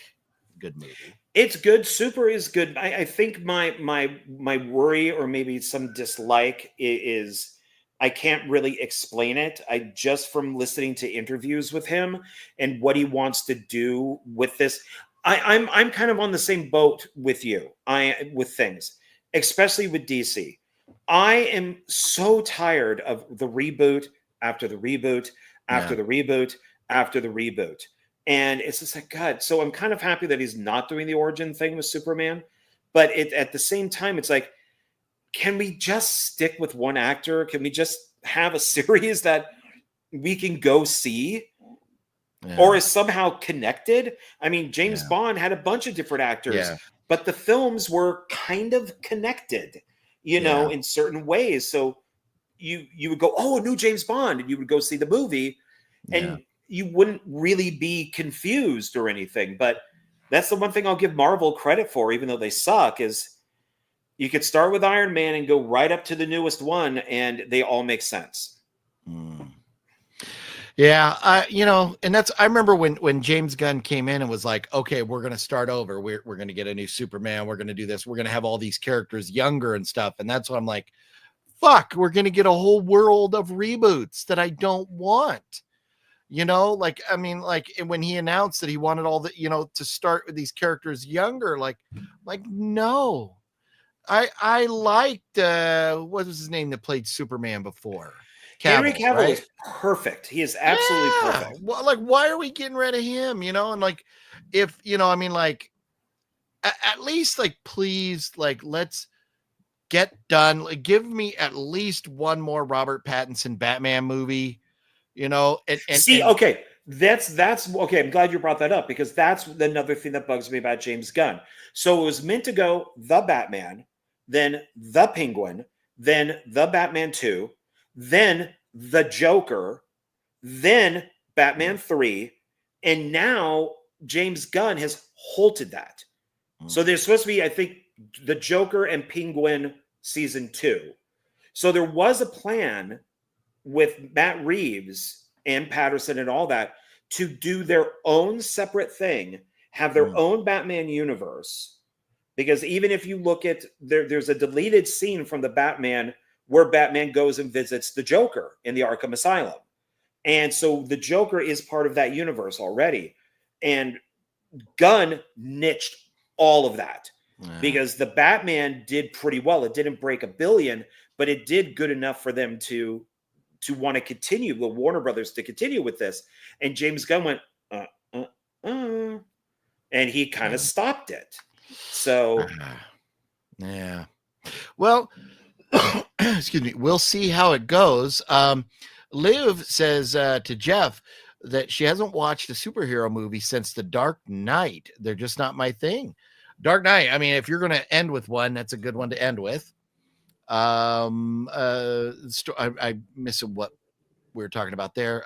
Jeff says, live on the same way. I liked them early on, but I'm over it. I don't really care for big budget blockbusters loaded with CGI. And to me, I am with you. When it's all CGI, it is tough to watch. And that's why I think, I don't know how much was CGI, but like Pattinson's Batman and then the Penguin, yeah, obviously there was plenty of CGI, but those felt like you were down there in the streets of, Gotham, or New York City, like you were there in it, where it's not this total colorful fantasy land with Thor and rainbows and shit. Well, and that's the thing, is Batman is a detective first and foremost. That's why it was Detective Comics, and he was a detective. And Patterson's Batman is the only one where he actually detects. Otherwise he just hits buttons on a computer and then the Joker pops up. This was him actually investigating crimes. Yeah. And so that's why I enjoyed it so much. And then at the end of season 1 of The Penguin, the bat symbol pops up, and then we hear about Catwoman. And so it's like, oh, okay, that season 2's coming up. Yeah, we'll see. Yeah, and that's why it's funny on Phat Samurai Guy's channel. He has this show called Versus, and it was like, what is? I don't remember if we said what was the greatest Batman movie of all time. Was it like Pattinson's, or if it was just which is better, like Dark Knight or Robert Pattinson's Batman? And surprisingly enough, with all the legends that are on that show, Pattinson's Batman won, and the overwhelming reason was that he was being Batman. He was being the detective. He had to, but man, I went into that Batman movie going like, this is going to suck. You got a Twilight guy, and then I loved it. I was willing to give him a chance because both him and like Kristen Stewart were really trying to break that Twilight mold. They really wanted to do something different, and both of them actually ended up working for David Cronenberg on 2 different movies. So and like I was the only, maybe one of the only defenders of Ben Affleck as Batman, because he made a movie called Hollywoodland where he played Christopher Reeves and he was Superman, and you saw him in the costume, and I thought he was, wow, he'd even make a really good Superman. Yeah. And of course, Kevin Smith, an evening with Kevin Smith even talked about how Ben Affleck could play any role, and he brought up Batman. So I was willing to give him a chance, even though he wasn't the director's first choice. He was kind of forced on the director, but I think maybe by the end they knew that they had something there. So. Yeah. Sorry, I was looking for my copy of The Lighthouse. I know I got it, but I don't see it in alphabetical order. But Pattinson was great in that. Have you seen that one? Oh yeah. Roger. I love Willem Dafoe, and him and Pattinson together were great. And I was like, I wasn't sure how good that movie was going to be. Batman and the Green Goblin. Oh yeah, that's very true. Yeah. But that was great. But Pattinson, I think, has broken away. It is, I don't want to get into all the Twilight actors and everything, but I was very worried about Batman, but yeah, Pattinson impressed. He really did. And hopefully at some point we get what we want out of that franchise and get it continuing in the right direction. But let's see here. Greg says, I saw Motorhead a few times as well. Huge Motorhead fan. Very nice. Yeah, they were awesome in concert. Oh man, I never saw him in concert. Lemmy did the intro in Tromeo and Juliet, which was written by James Gunn. Lemmy was great. The rest of the movie, not so much. I would have to absolutely agree with that. I find Tromeo and Juliet to be boring as hell. And they had a screening of it out here in Vegas. Drew Marvick was putting it on, and Lloyd Kaufman was out here. And I took a picture with Lloyd, got to meet him, and then went to go see the movie. I was falling asleep. Oh, I don't know why that movie is considered to be so good. God, was I bored. I struggle with trauma in general. Like I want to laugh and have fun with them and stuff, but man, especially newer trauma stuff it's rough. I'm probably gonna butcher this name, but Jean Beauvoir, would that be how you say it? Is an amazing songwriter and musician who played with Wendy in the Plasmatics. Yes, Ooh. yeah, he's a one of the founding members of them. They started off punk, very punk, and then they went heavy metal. And there's a song that they do called "Pig is a Pig," and it's about the cops because the cops would beat the shit out of her all the time. As she was leaving, they wouldn't protect her. They would beat the crap out of her. So there's all these pictures of her with like black eyes and bloody noses. And Wow. and it's the cops. They didn't like her. And so they would beat the crap out of her. But it's they're an amazing band with an amazing history. And it was very unfortunate. She kind of went the way of Kurt Cobain, because she, and sorry guys if this is a little violent, but she tried to stick a butcher knife into her and she got it stuck at her sternum. And it was stuck in there for hours and hours until, she got help. And then she went out into the woods and left a note and, used a shotgun. So, wow. On a happier note, yes, I do like tacos, Larry. Larry, John, I do too. Okay. I do too, Larry. I'm a fan of I like beef tacos. I like chicken tacos. I like pork. I like carnitas. I like tacos. a variety of tacos. Street tacos are good as long as they're not made on the street. I don't know how anybody could eat at a street taco because all the time. But they have no place to wash their hands. I don't care. They taste amazing. You are eating.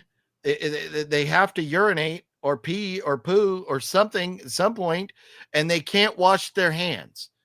And then they're touching your food. They have a sink in there. Mind. They have a sink. In food trucks. I'm talking about the true street tacos that are made. The guys that set up the tables and all that type of stuff. Oh, okay. Yeah, I'm talking more the taco trucks where you go up and you order them from the guy and they. Yes, I'll eat at a taco truck. Yes, especially, and I don't know how it is elsewhere, but in California, taco trucks, like food trucks, have to have a home base. So there's like a place in Orange County. It's just a few blocks away from Disneyland where they all go. The health department goes in, checks on them. They have to get deliveries. The food has to be stored at the proper temperatures and everything like that.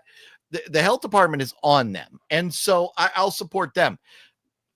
The nasty folks that sit on the corner and, cook tacos.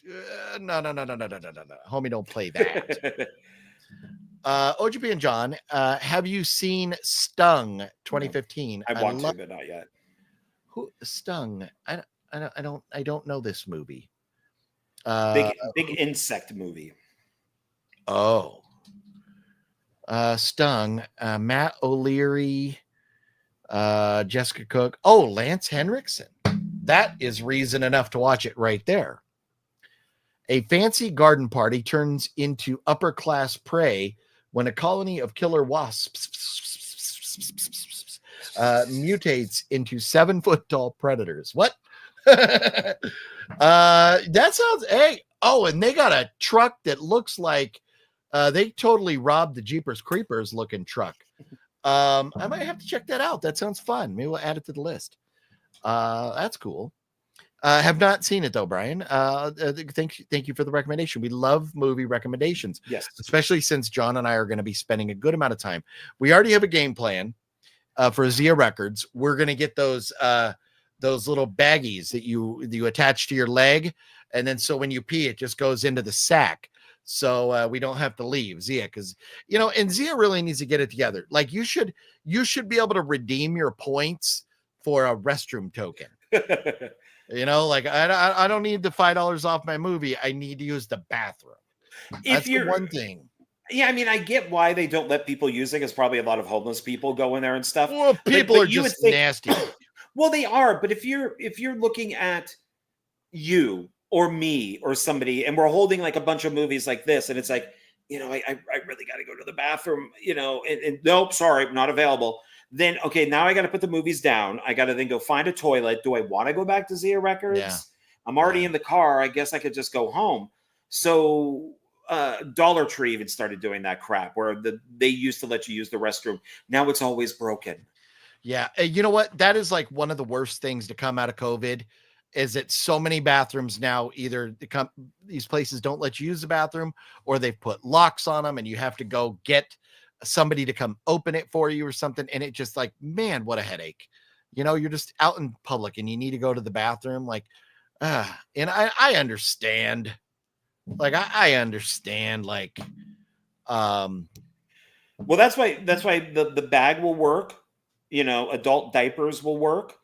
And if they won't let us use the, you know, the restroom, then we could just poop and pee in a diaper and they just have to deal with it. That's it. We'll get the ones that don't form fit. We'll get the ones that are bigger, so everybody knows that you're wearing a diaper, and we'll just kind of walk around, you know, do like a little, you know, hip type thing with them, and then just stand there and just yeah. And then we can continue walking on. The whole store stinks like a diaper. Ugh. Jeff says, I'm praying the new Bond film doesn't suck. I think we all. Oh, it will. It will. It will. Just look at the producers. It will. Amy Pascal is awful. Yes, it's going to suck, just like the Lord of the Rings show. Yeah. Long live Marvel. There you go. Musashi. Let's see here. Web Movie One says, "What's up, boys? Just got off the film shoot for the movie Waxman. Glad to see you live on my bus home. What what is Waxman? Is that with that guy you just interviewed that I didn't know who he was? I'm not. Or is that code for Web Movie One waxing it? Maybe that's it. Maybe that is it.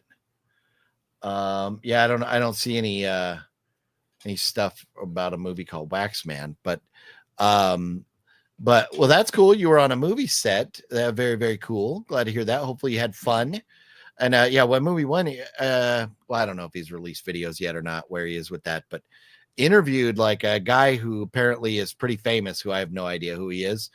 But Sexy Sumo was very excited that Web Movie One interviewed that guy, because he was in like the Karate Kid show, that one, the TV show about the Karate Kid just ended. The Cobra Kai?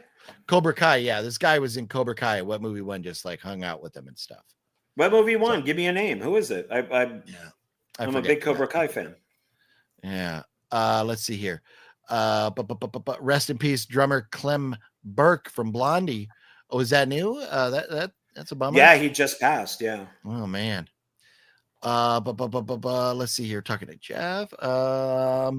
Let's see. George Reeves, Affleck. Yeah, played in Hollywoodland. Okay. Yeah. Very good. Here's Cody right here. What's up, homie? Just watched an ID documentary about the dark side of Power Rangers. It's not pleasant. Oh, and yeah, considering how close you were with some of the people, you're emotional. Interesting. Cody, I was mentioning to John and everybody earlier about your post of Val Kilmer when you were chatting with Val Kilmer. That was pretty cool. That's pretty legendary that you got to have that interaction with him, especially now with him passing away essentially at a very young age. Wendy and the Plasmatics worked with Kiss and recorded a few songs with them on the Wow album. That is, well, some of the songs that she did on that album, Kiss then recorded on their albums. And it was Paul and Gene were on that album. We're on the Wow album. So it's a very good album. She came out with one after that called Commander of Chaos, and Chaos is with a K. One of the other sad things with her is that the studio didn't know what to do with her. So they came out with a rap album that is awful.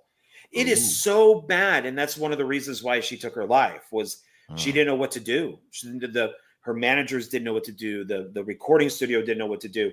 She was just in this limbo state of Wow.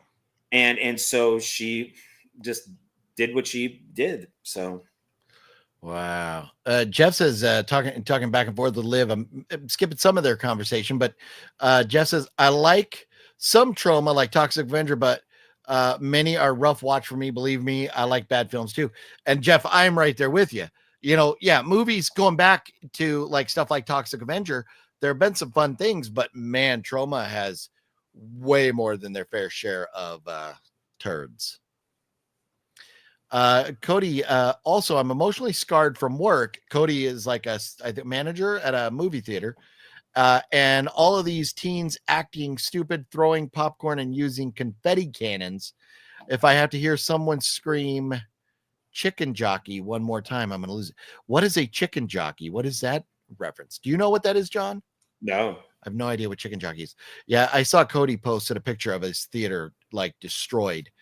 I would have been in there. I would have gone in there like Bruce Lee, and I would have been whooping some teenagers' asses. I mean, we would be doing some roundhouse kicks on MF. Is it like a Minecraft thing? Because that's the big movie out right now. Oh, maybe that's what it is, man. And I'm telling you, when I went to the theater to see, Yeah, it's from Minecraft. Okay, when I went to the theater to see the movie I just saw, La Hell of a Summer, that theater was packed. I mean, I've never seen a line like that. I mean, there must have been 50 people in line just to get tickets, and they all went to Minecraft. So I was like, yeah. I was sitting over there in Hell of a Summer, and it was like two people down, a couple rows in front of me, one guy in the row behind me, and then there was another guy who creeped me out for a while. He was standing up against the wall, and I thought, well, maybe he's waiting for somebody to join him or something. He was like standing against the wall, and then right as the movie started, he went and sat down behind me. So I'm thinking, oh man, are we going to have like a theater shooting? Is he going to like start popping us in the back of our heads or something when we're not, what's going on? Why is this creepy guy doing this? I think it turned out he was just waiting to see what seats weren't taken, and he was just going to sit down. I think he just hopped from another movie in there. He was doing the free double feature.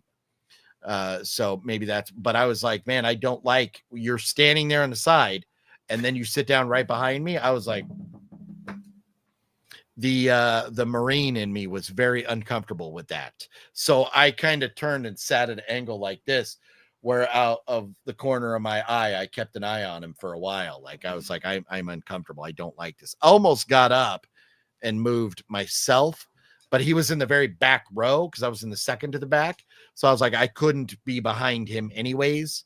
So, because somebody stands up at a theater and starts shooting, if I have a shot, I'm taking him out. I'm not going to let him sit there and off everybody. But we'll see. Hopefully, it never happens. Anyways, my future superhero story. There you go.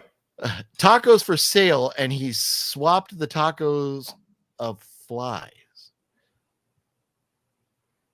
Tacos for sale.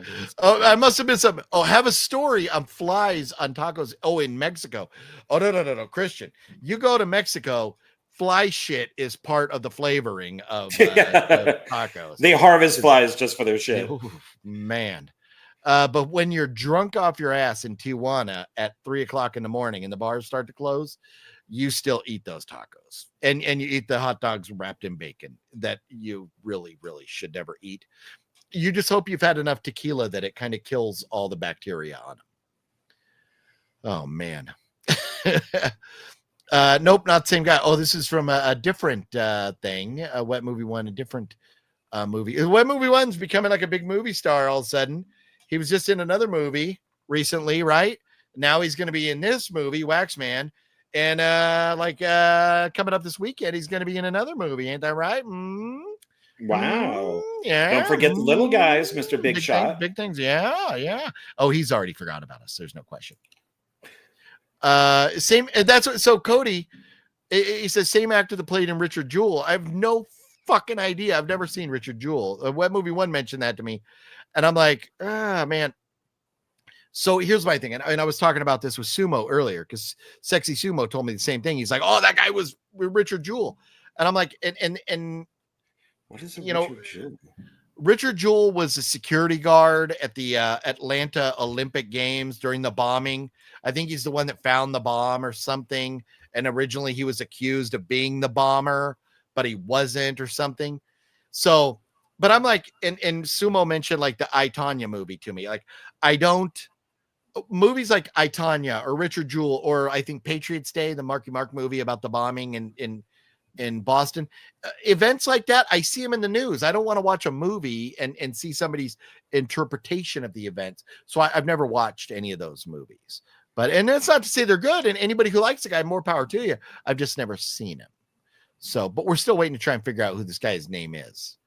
Yeah, that is a very, very special memory of Val. I get to keep. He was very down to earth guy. Yeah, that's pretty damn cool, man. Pretty cool. Cody, that's the Cody was mentioning messaging with Val Kilmer. That's pretty badass. Eric Carr played drums.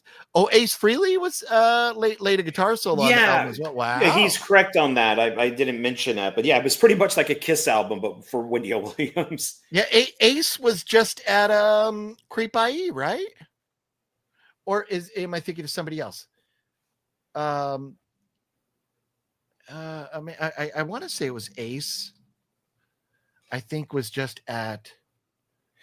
Yeah, she had all these people, working with her, and she was even in the movie, Reformed Schoolgirls, and that was great. And just a lot of these people, and it just did not work out. It was just really unfortunate of the whole thing. So, but God, she's good. She is so good. Yeah, that's cool. Yeah, I'll have to. Because I honestly couldn't name one song, but I'll have to like give her a listen because I love music, and that's I cannot get in my car and drive somewhere without music on, but I just her voice is very different. It's very much like this. So you're getting this woman who's like got this voice, very but it's like hardcore. It's like kind of like a rock voice. So. Okay. Coming this summer, Wet Movie 1 and Cody Blythe in Alabama Butt Buddies. There you go. There you go. Isn't that Alabama Backwoods Butt Buddies? I thought Backwoods was going to be in there too. Liv says, hell yeah, Brennan deserves all his success. Yes, he does. We love Wet One. Love Wet One's channel. I'm pretty sure I found out about your channel from him. Liv, I would not be surprised. I would not. And that's, I've made many appearances on his channel. He is a very, very dear friend. Ever watched Count of Monte Cristo? If so, what are your thoughts? John? I have not watched it yet. I own it because you recommended it, but I have not watched it yet. The Count of Monte Cristo is a phenomenal movie. Love that movie. It features Jesus Christ and Superman. So. Oh, that's right. Henry Cavill's in it. Yeah. Yeah. And Jesus. Well, Christ. Both of them. Yeah. If you look at Superman, a lot of people do compare him to Christ. So yeah. Yeah. Well, no, especially in like Batman v Superman, how he's like flying up like that, and they're all worshiping him from below. I was speaking of the guy who played Superman, or the guy who played Jesus Christ in The Passion of the Christ. Yeah, Caviezel. Jim Caviezel. Yeah. Yeah. Caviezel. Something Incorporated. Oh man. Well, he's going to be in Resurrection, Passion of the Christ Resurrection. Hey, they're going to de-age him. Is what you can't resurrect him without you can't resurrect Christ without Christ. So I guess that would be true. Yeah. So I think we got so far off topic. I don't think we got to all the news. Oh, we didn't even do pickups. Do you got pickups? I have some. I divided them. I have like a massive stack here, and so I divided it in two for another show. Okay. I don't think any of these I've done here yet. Yeah, let's see. What was the other? There was something else. Oh, so Mouseboat Massacre. This is the last bit of news I'll mention. Mouseboat Massacre, Mickey Mouse horror film from the studio behind the Pooniverse, is now available to watch. And this should be directed by not Brendan Mitchell, but another Brendan, if I remember correctly, right?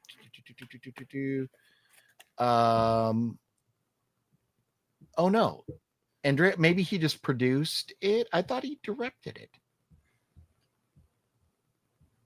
Mouseboat Massacre. Huh. I'm gonna have to ask him. Guy Brendan was telling me that he directed.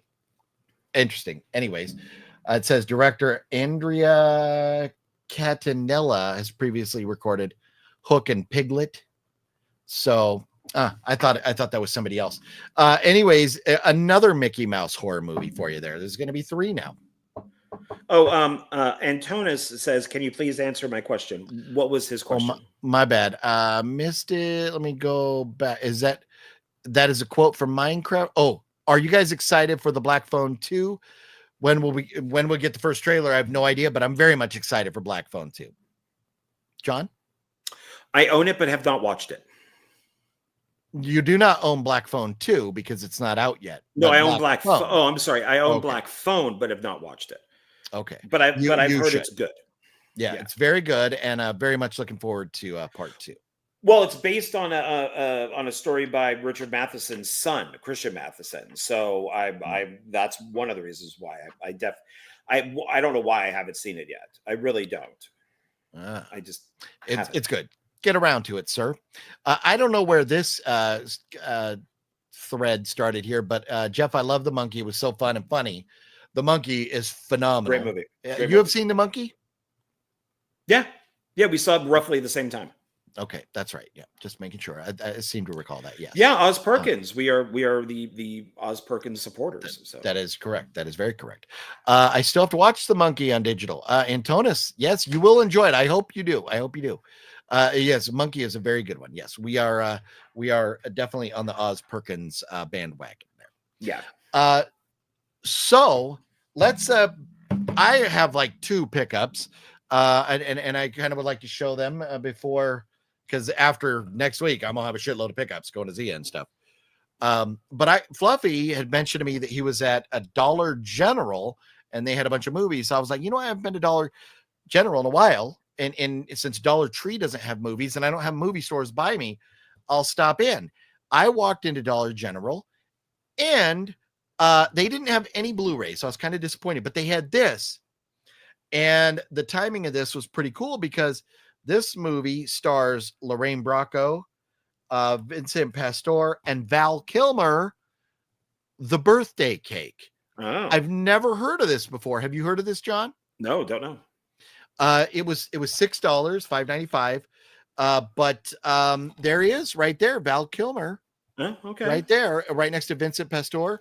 And then Lorraine Bracco right there, who we love from Goodfellas and The Sopranos. But what a phenomenal cast. The Birthday Cake. I'd never heard of it before. If anybody knows about The Birthday Cake, let us know.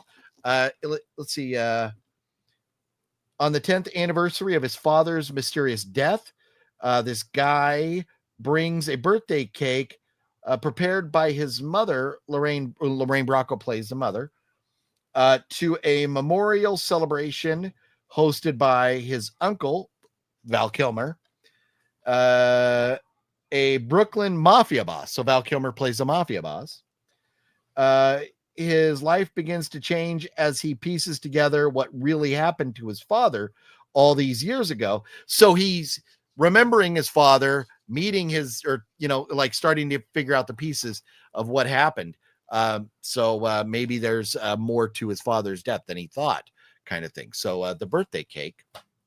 And then the other thing that I bought there was kind of a stupid buy, but I'm okay with it. Rush Hour, the 3-movie collection. And it's not stupid. We were just talking about this, I think last week on Monday, we were talking about Rush Hour a little bit. But I picked this up. I was like, ooh, all 3 movies for $6. How cool is that? I got home, went to put it in order in alphabetical, and found these in its place.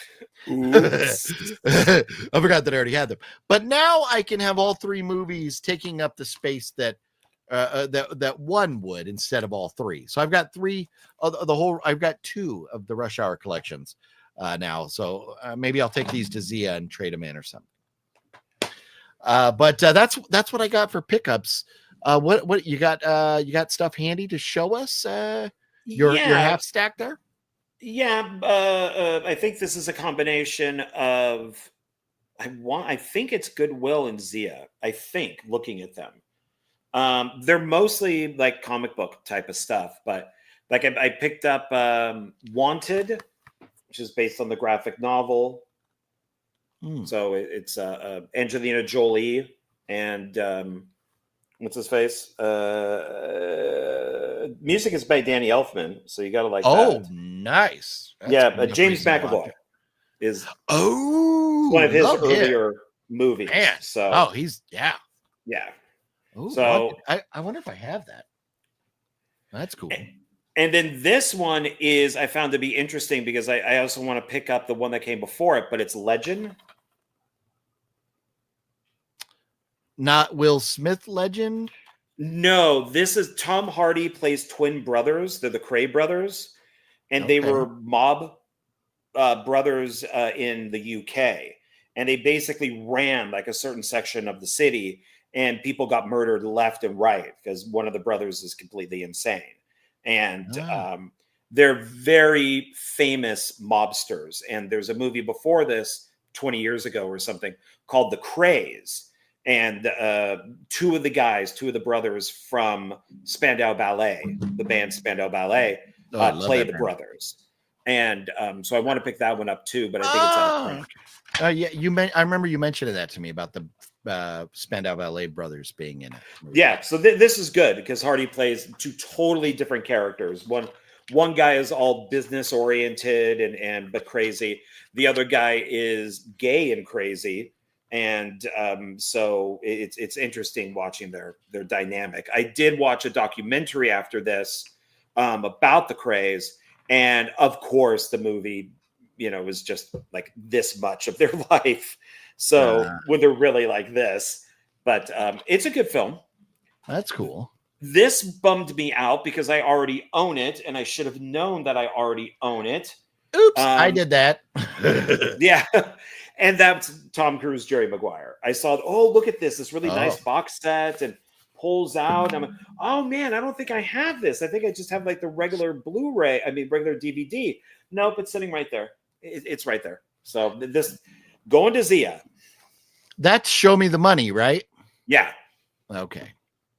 And then the rest of these are comic book related. So I picked up these. I think are all except for the last one. I think these are all Goodwill. But TV classics, 3 episodes of the original Dick Tracy show. Oh, nice. That's cool. Yeah. So you get Dick Tracy's Dilemma, Dick Tracy Meets Gruesome, which is with Boris Karloff. He plays Gruesome. Ooh, and nice. Dick Tracy versus Cue Ball. Yeah. So they're all from like the late 40s. So, I thought that was pretty cool. I own the Ben Affleck Daredevil director's cut. But since the original one is so different, I picked that one up too. So I got that one. Nice. Yeah, it's like 30 minutes shorter and with alternate scenes, alternate music, all that type of stuff. Wow. What's the runtime on that one? It is 103 minutes. And I think the director's cut is 2 hours or like a little over 2 hours. Okay. So which one do I have here? Let me see. I'm wearing reading glasses and need a magnifying glass. Oh, so this is the 103-minute one also. That's the theatrical cut, yeah. Okay. Yeah. So I need to get that. The director's cut is better. It's much better. So for all those people that make fun of this movie, No, go watch the director's cut. It's like 100 Okay. times better. It's really good. Interesting. Okay. And then I also picked up Elektra, and then I got Elektra director's cut too because they're different. Okay. So, and then this is one, if you haven't seen it, you should. It's the only movie that Tom Hanks played a bad guy in, and that is Road to. I keep calling it Perdition, but that's like it's Perdition. It is Road to Perdition. That's the name of the movie. So maybe now I am saying it correctly because I always used to say it wrong. But this is excellent. This is a really good. Is that like a spy movie? No, it's based on a graphic novel. He's a hitman, and he has to go and assassinate. Oh, and he has to take his kid with him because his kid witnessed a murder that he was part of. Seen that? Great movie. Love that. movie. Really good. Yeah. And then my last one would be Spider-Man 2 because I own Spider-Man 2.1. Which has additional footage. And I thought, I should probably pick up the original Spider-Man 2, which is still, in my opinion, the greatest Marvel comic book movie ever made. So, and that's it. Otherwise, I have another stack here that I can hold for another day. I have the greatest Marvel movie ever made right here. Hang on a second. Oh, please make it the Marvels. Please make it the Marvels. Please make it the Marvels. Please make it the Marvels. Please make it and it's the greatest Marvel movie ever made.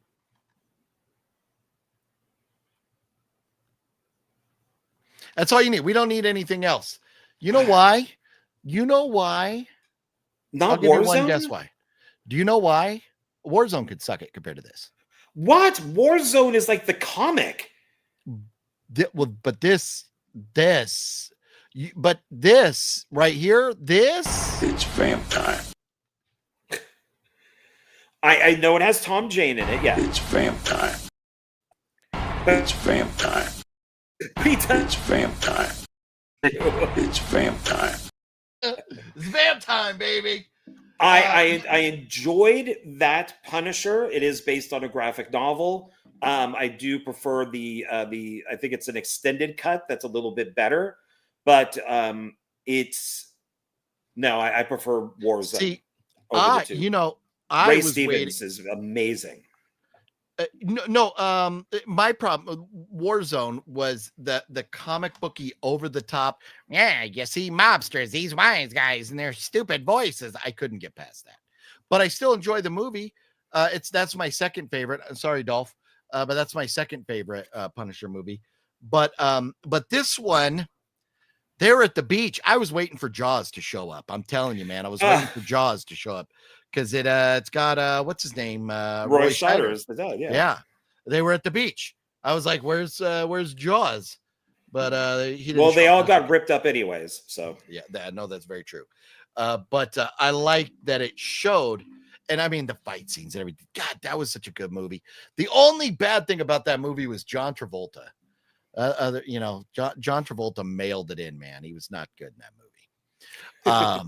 But anyways, no, I that's my Punisher bias. I love me some Punisher.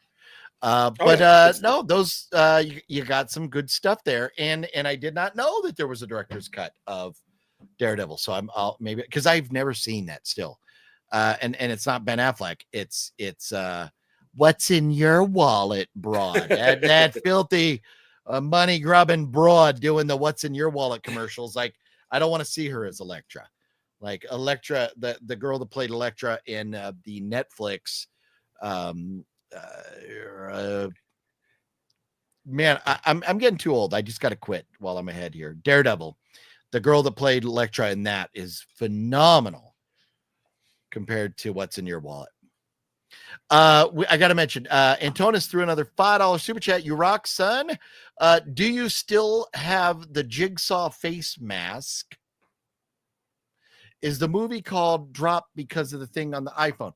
Yes. Well, it's a play on words like drop call. And in the trailer, you see somebody hanging on for dear life, like they might drop.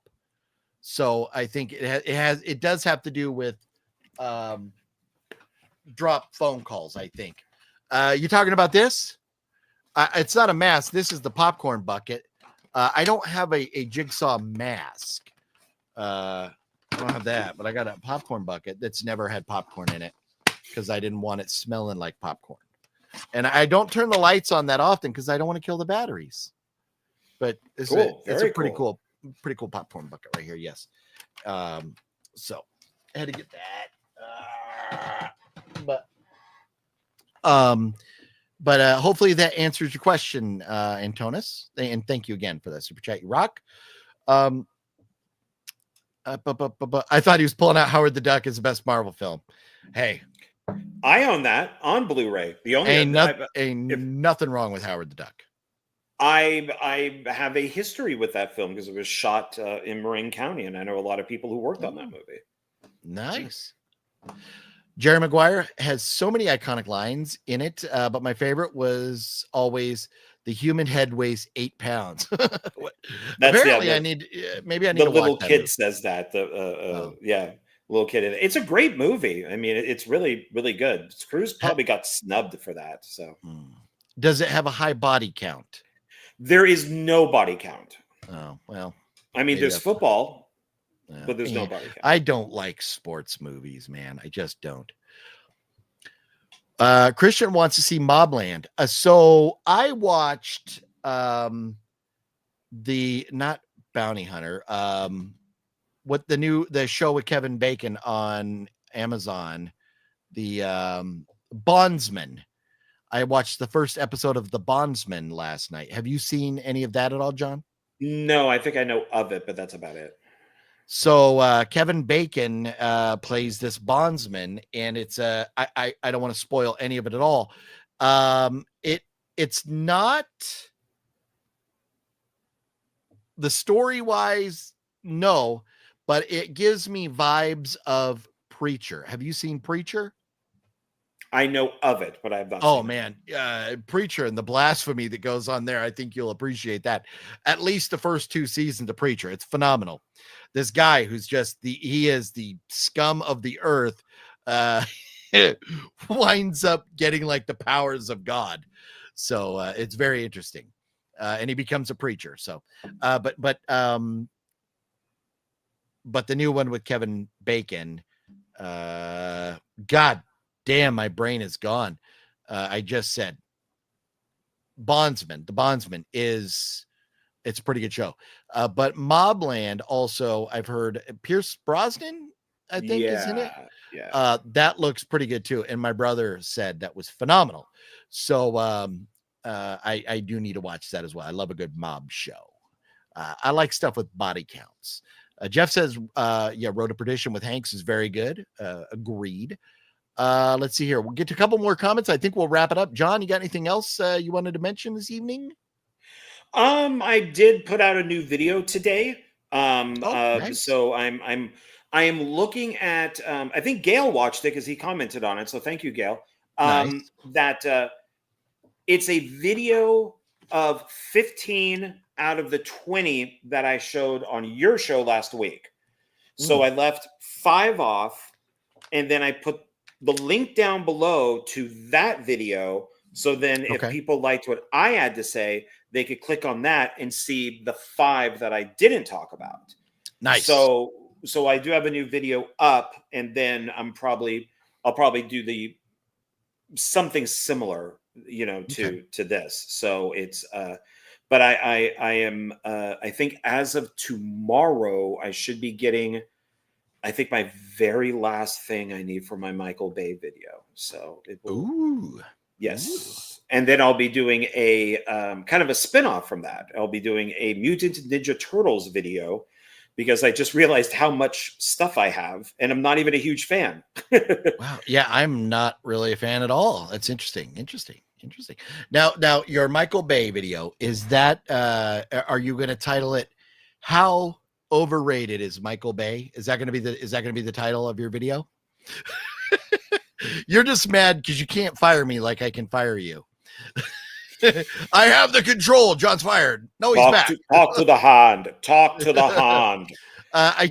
One day you will watch Ambulance with me. One day, and you will love it.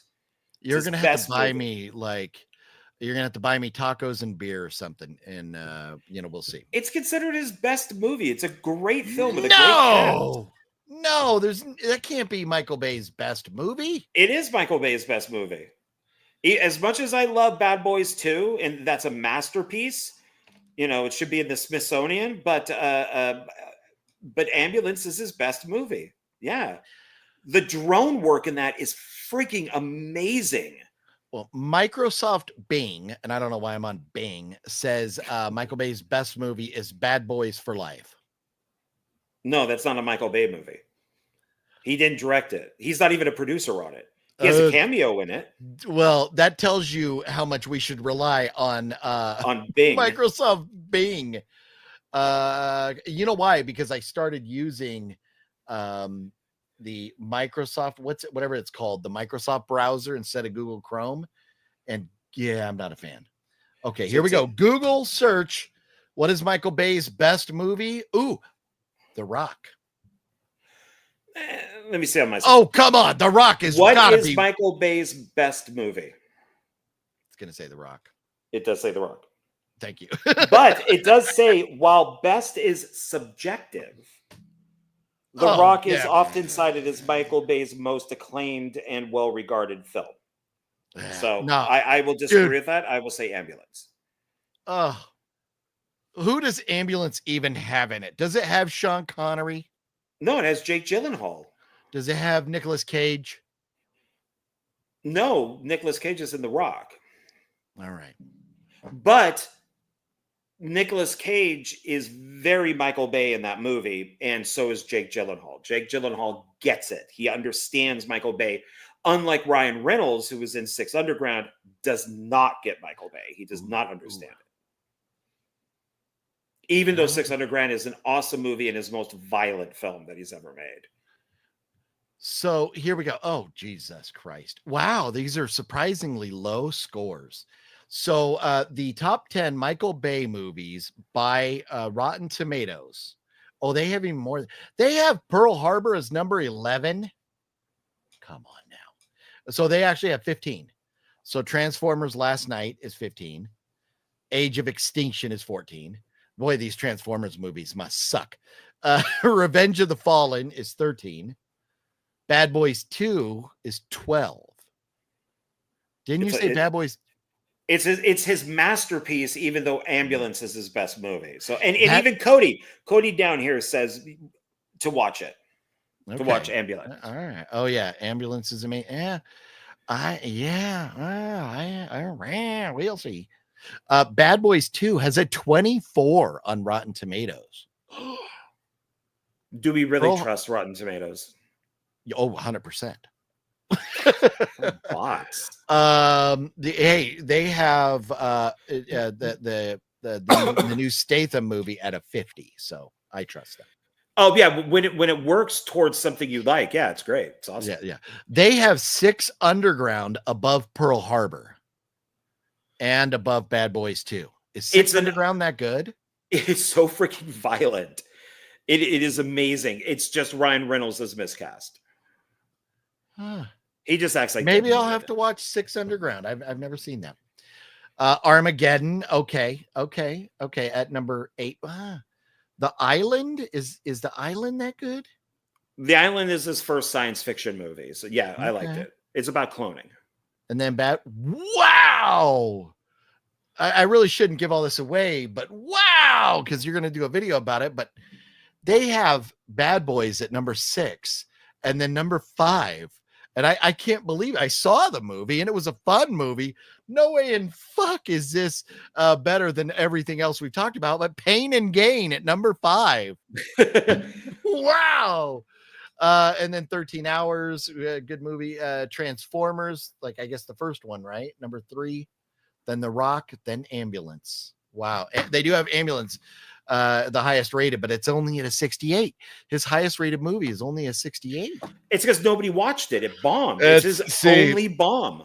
I don't watch movies that are rated lower than 70 because I'm just that good.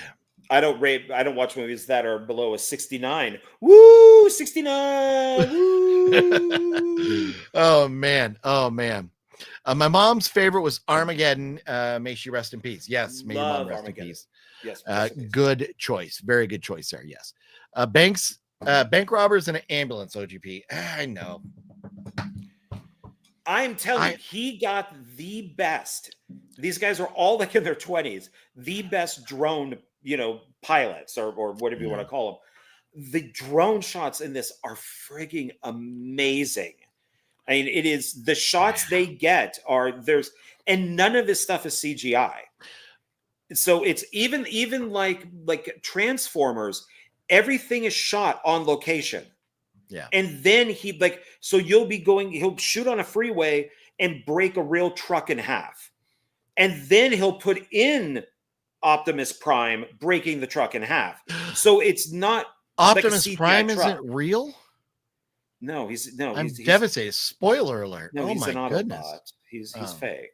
Oh, so. Shit. I know. I think maybe the reason I haven't watched that, it's funny because I'm having the reason I haven't watched that conversation today. I had one earlier with Sumo. Sumo is telling me to watch the movie with Marky Mark where he's a porn star. And I'm like, Oh, that's Boogie Nights. That's great. That's based on John Holmes, the porn star. Never seen it. I don't think people get killed in it. So, but anyways, I feel like Ambulance is the same reason I haven't watched Ambulance is the same reason I haven't watched Fury Road. Because I feel like it's going to be an hour and a half chase scene with no story in it. It's just a chase. No, the Ambulance does there is a reason why the ambulance has to keep moving. Okay. It's not like Speed, but the idea is kind of the same. Okay. That they have to keep the ambulance moving. Yeah. Dude, we can watch it, and then if you don't like it, we just turn it off. I didn't make the movie, so I don't care. That's how I roll. I turn movies off on a regular basis. Boogie Nights. Oh wait, Boogie Nights has the best full frontal scene with Heather Graham. We do like Heather Graham. Very naked in that movie. Yes. Okay. We do like Heather Graham. Heather Graham is phenomenal. Boogie Nights is a classic. People do get killed. Okay. So I was saying to Sexy Sumo, the reason I have not watched Boogie Nights is pretty much the same reason that I have not watched Once Upon a Time in Hollywood. And that's, I just think I'm not going to give a shit. I just think I'm not going to care. I'm going to be bored. I think Once Upon a Time in Hollywood is Tarantino's best movie. I absolutely love that film. Wow. Yeah. Okay. I got movies to watch, son of a bitch. He deals with Tarantino pissed off Bruce Lee's family. They were so mad at him for the way that he treated Bruce Lee in that movie. And I think it's completely justifiable. So of the reason of what they do with Bruce Lee in this. So there is they probably didn't even see the movie. They just heard that, Bruce Lee got his ass kicked, but it's for a reason. Okay. Don't spoil it. If I'm going to watch that's why I'm not saying anything. It's a Tarantino movie, so I will watch it eventually. I do watch all Tarantino movies. I'm waiting for it to be free on streaming, and I haven't got there yet. Hey, so there's two versions of it out now. There's the theatrical one, and then there is an extended, but I heard he's even going to release a longer one. So I haven't purchased it yet because I'm hoping to get that longer version. Okay. Yeah, I'll give it a shot. I'll see. I'm not a fan of 3-hour movies and stuff. It's too damn long. Well, you turned off Once Upon a Time in America. Jesus. Yeah, I did. Come on. That was 4 hours. That's Sergio Leone. Oh, God damn. It was good. I was enjoying it, but he started the Once Upon a Time in. He did Once Upon a Time in the West, which was an amazing movie. Yeah. What are you going to do? Let's see. There was something else. I don't remember. But I will watch them at some point. The Boogie Nights. I don't know if I'll ever get to that. Oh, but you know why? You know what? I know what I was going to say. The real reason I haven't watched Boogie Nights is because I heard Marky Mark had a prosthetic penis, and I was so disappointed. Yes, I wanted to see the real thing, and so fuck all that. Well, no, because it's based on the life of John Holmes. The guy had a 15-inch penis. No. And Marky Mark doesn't? He does not. Otherwise, they I'm probably would I'm- not use a prosthetic. Sad face, sad emoji face. Poop emoji. Fluffy says you had me at hello. I think Fluffy's behind. Isn't had me at hello from Tom Cruise? Yeah, that's Jerry Maguire. Jerry Maguire. Yeah. He also likes turtles. Have you seen Man on the Moon? No. I keep asking. Yes. It's my favorite film. Man on the Moon. That's is that Jim Carrey? Jim Carrey, yeah, that's Playing Andy Kaufman. Off Andy Kaufman. See, and I loved like the TV show Taxi, and Andy Kaufman's stuff was great. SNL stuff like that. I'm not a big Jim Carrey fan, so it's like a biopic, right? It's kind of it's really about. Yeah, I'm good with that. Yeah, but that's awesome. It's your favorite film. My favorite film is like Silence of the Lambs or Shining, where like people go dead. OGP, you'll have a ton of fun with Boogie Nights. Check it out. Check out the cast. See, that's what Sumo was telling me. Sumo's like, oh, the cast, man, the cast. So, but that's why the one thing that's kind of like Once Upon a Time in Hollywood. I'm like, wow, that's got a great cast. I really need to watch that. Kaufman's my hero and inspiration, though. Well, okay, that's cool. Love Andy Kaufman. I mean, like, man, when like Taxi, man, what you want to talk about an epic show, one of the greatest TV shows of all time. Taxi is up there, in my humble opinion. Spoiler at the end, he dies. Oh no, but does he? Well, does he? Does he? Or was it just a giant prank? Yeah, so it's still out there right now. I still remember when I was a kid and I had no idea who Andy Kaufman was, and he started the fight on that show Fridays.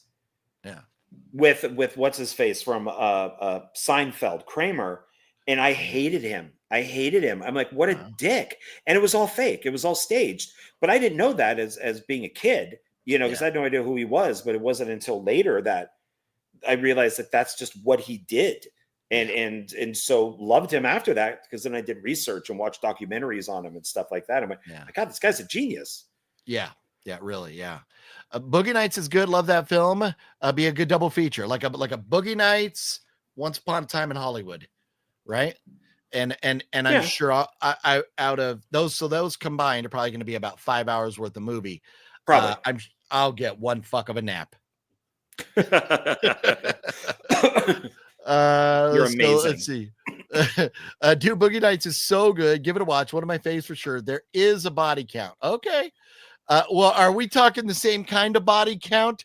Because I know girls, when they like start having sex with a lot of guys, they call that a body count now. It's got some fantastic long continuous shots.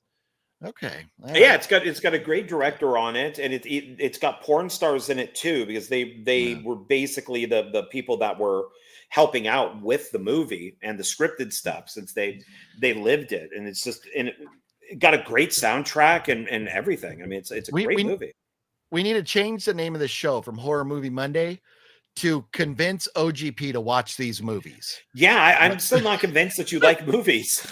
No, I very much like these. I very much like these. At Rush Hour, I like those. Phantasm, and Reggie Bannister, man, not doing well. It's good that he's at home resting and chilling out with his wife, and people sending him lots of letters and stuff of support. Yeah, I do like movies, believe it or not.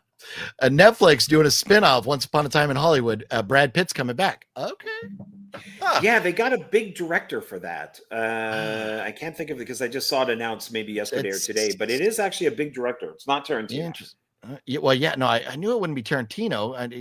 Tarantino's made it pretty clear, but it'll be interesting to see Tarantino characters done by somebody else. I understand these characters. A lot of them Tarantino didn't create. These were like real people and stuff. But interesting. Love the Taxi show. Yep, great show. Yeah. Let's see. They need a long lens for Marky Mark. Oh God. Remember Burt Reynolds in Boogie Nights? Oh, Burt Reynolds, the guy that Wet Movie 1 got to hang out with, and I I think he took a picture with him. I don't think he got to interview him. But man, I am pretty jealous of Wet Movie 1 getting to hang out with Burt Reynolds. He was hanging out with him like the that's after Bert's a party. legend. Yeah, I love Burt Yeah. Reynolds. And that Yeah, was I a should few do a months before he died. whole video on Burt Reynolds. I mean, it's with how much I love that guy. The problem is at the end of his career, some of those Burt Reynolds movies were bad. That's why the video has to look at that, because there's like 5 different Burt Reynolds. You know, because you could look at him as there's the Burt Reynolds with the mustache, like Smokey and the Bandit Burt Reynolds, and then there's the Burt Reynolds who has no mustache and the really short hair, because I think it was a toupee. But then that's the Deliverance or The Longest Yard Burt Reynolds. Yeah, there's a bunch of different Burt Reynolds, and then there's like the Burt Reynolds that then had the silver. Switching Channels, I think it's called, where he has the silver toupee and he's got like the silver mustache. That's a different Burt Reynolds. So there's like 5 different Burt Reynolds throughout the time.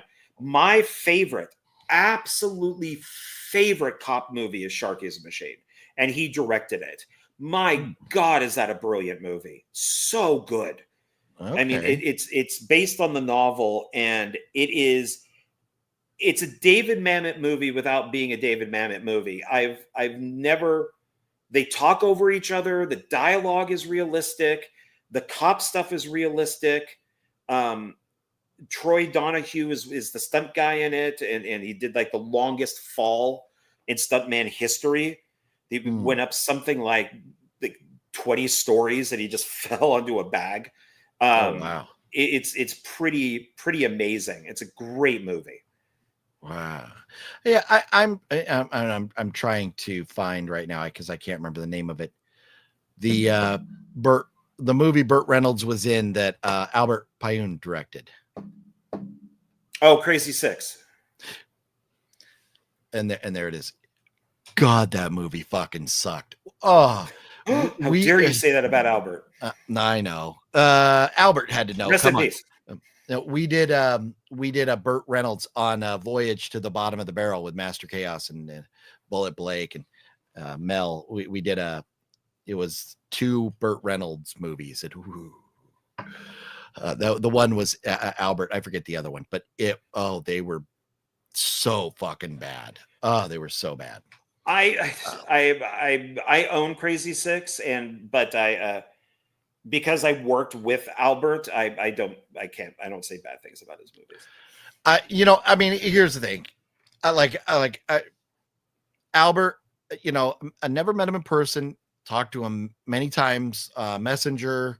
It was a very nice guy. I know, and I'm very envious of you getting to. You were sitting like in his editing bay or his studio or something with him, right? I was.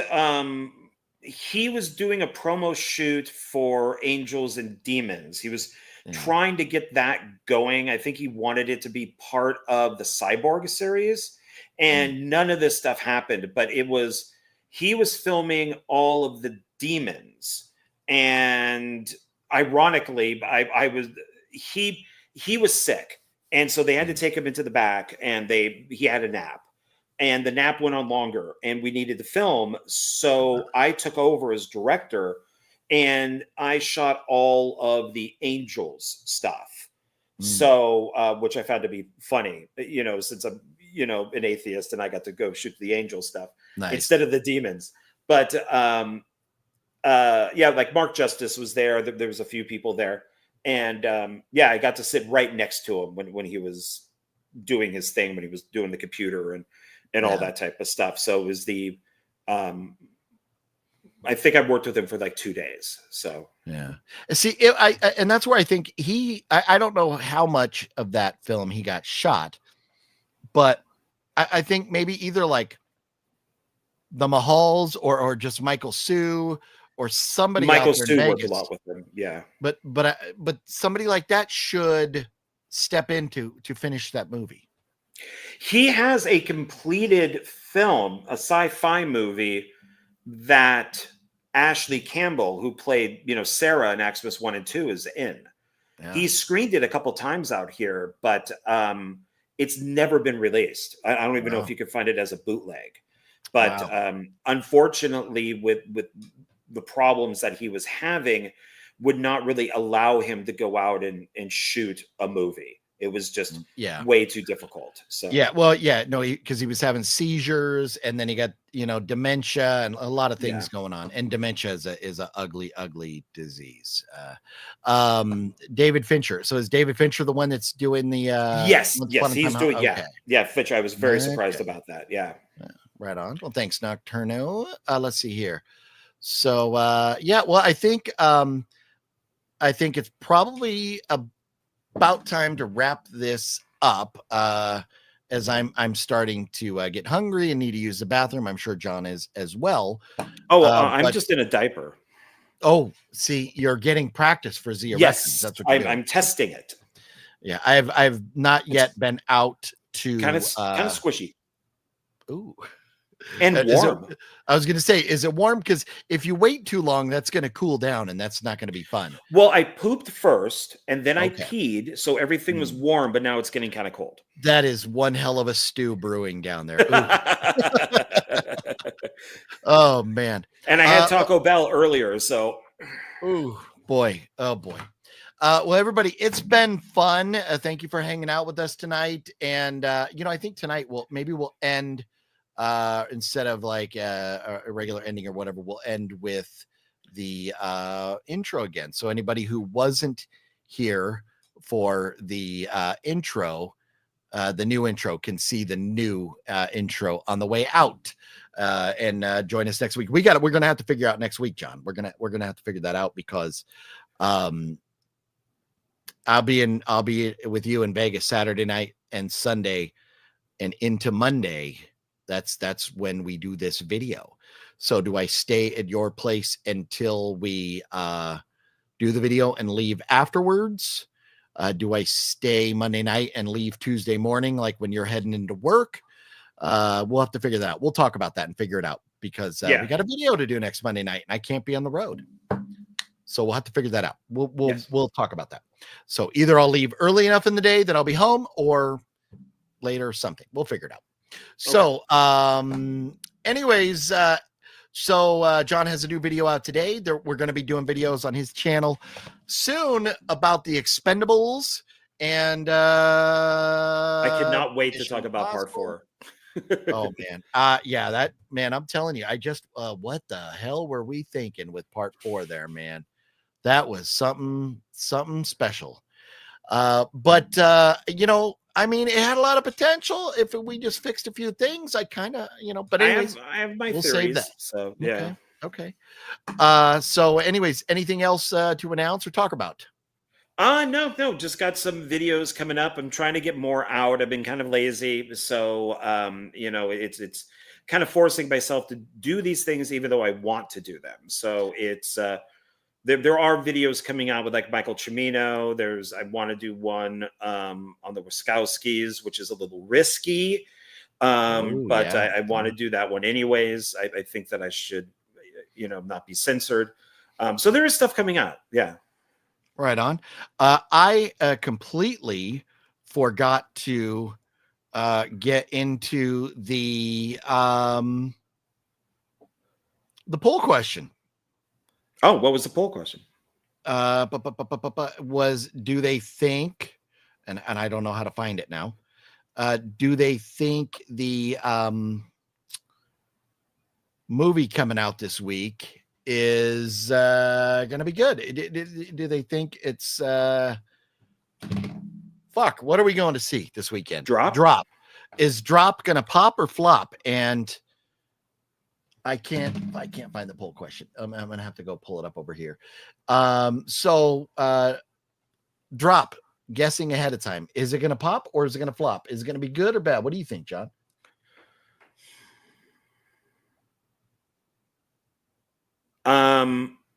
I'm hoping it's a hit because of who made it. Okay. So I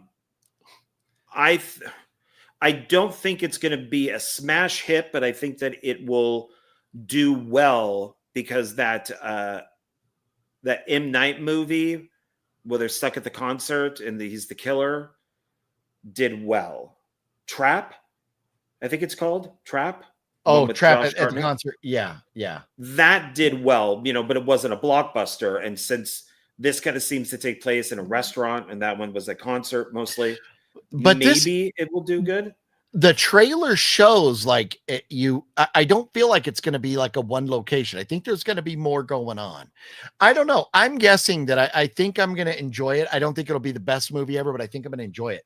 But this is pretty funny. If anybody watching right now, please hit that thumbs up before we go.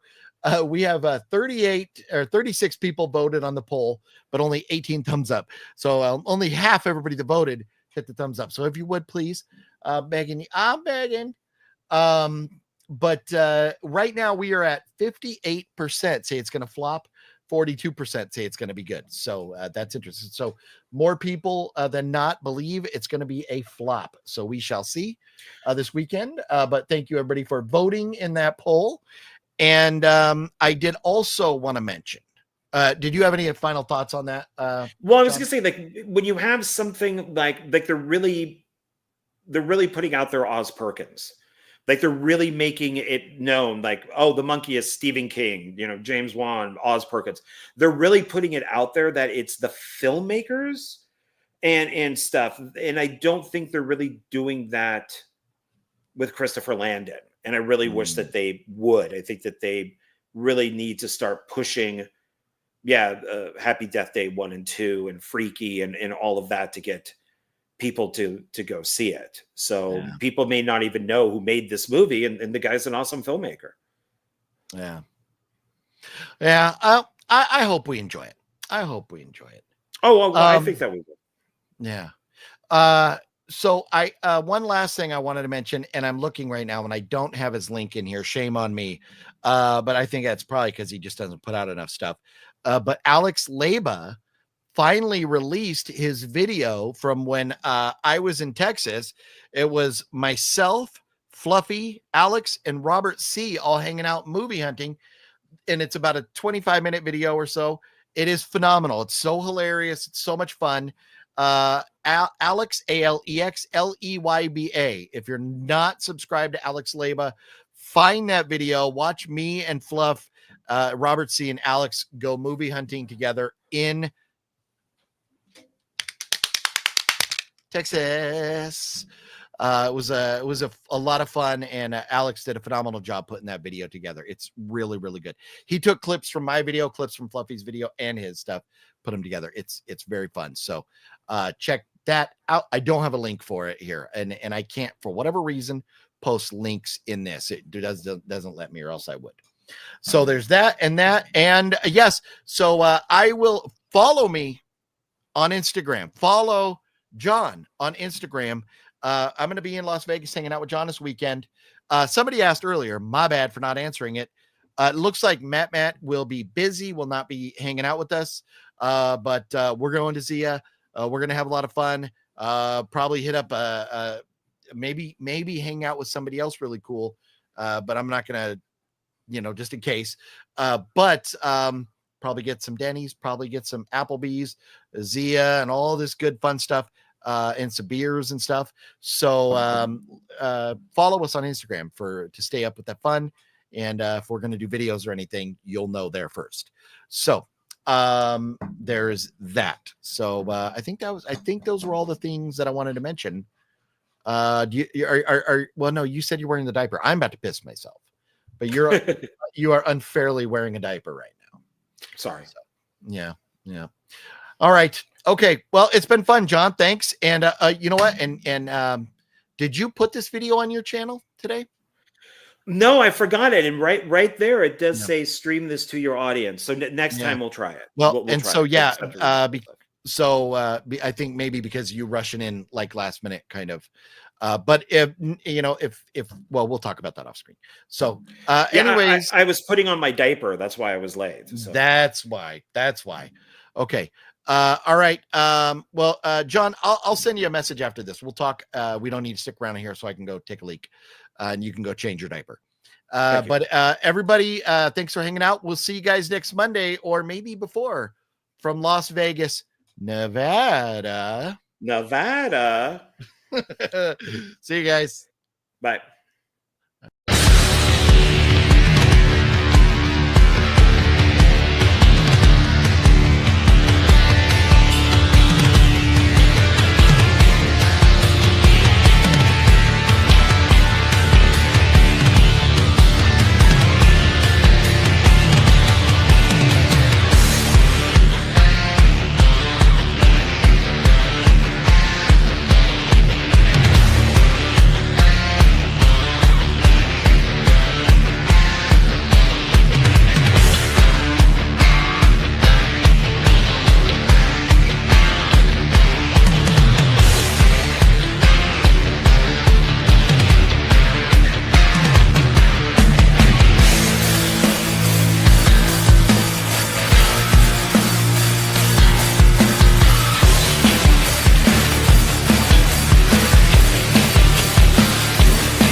scary movie? I don't know. Most of all, fuck you!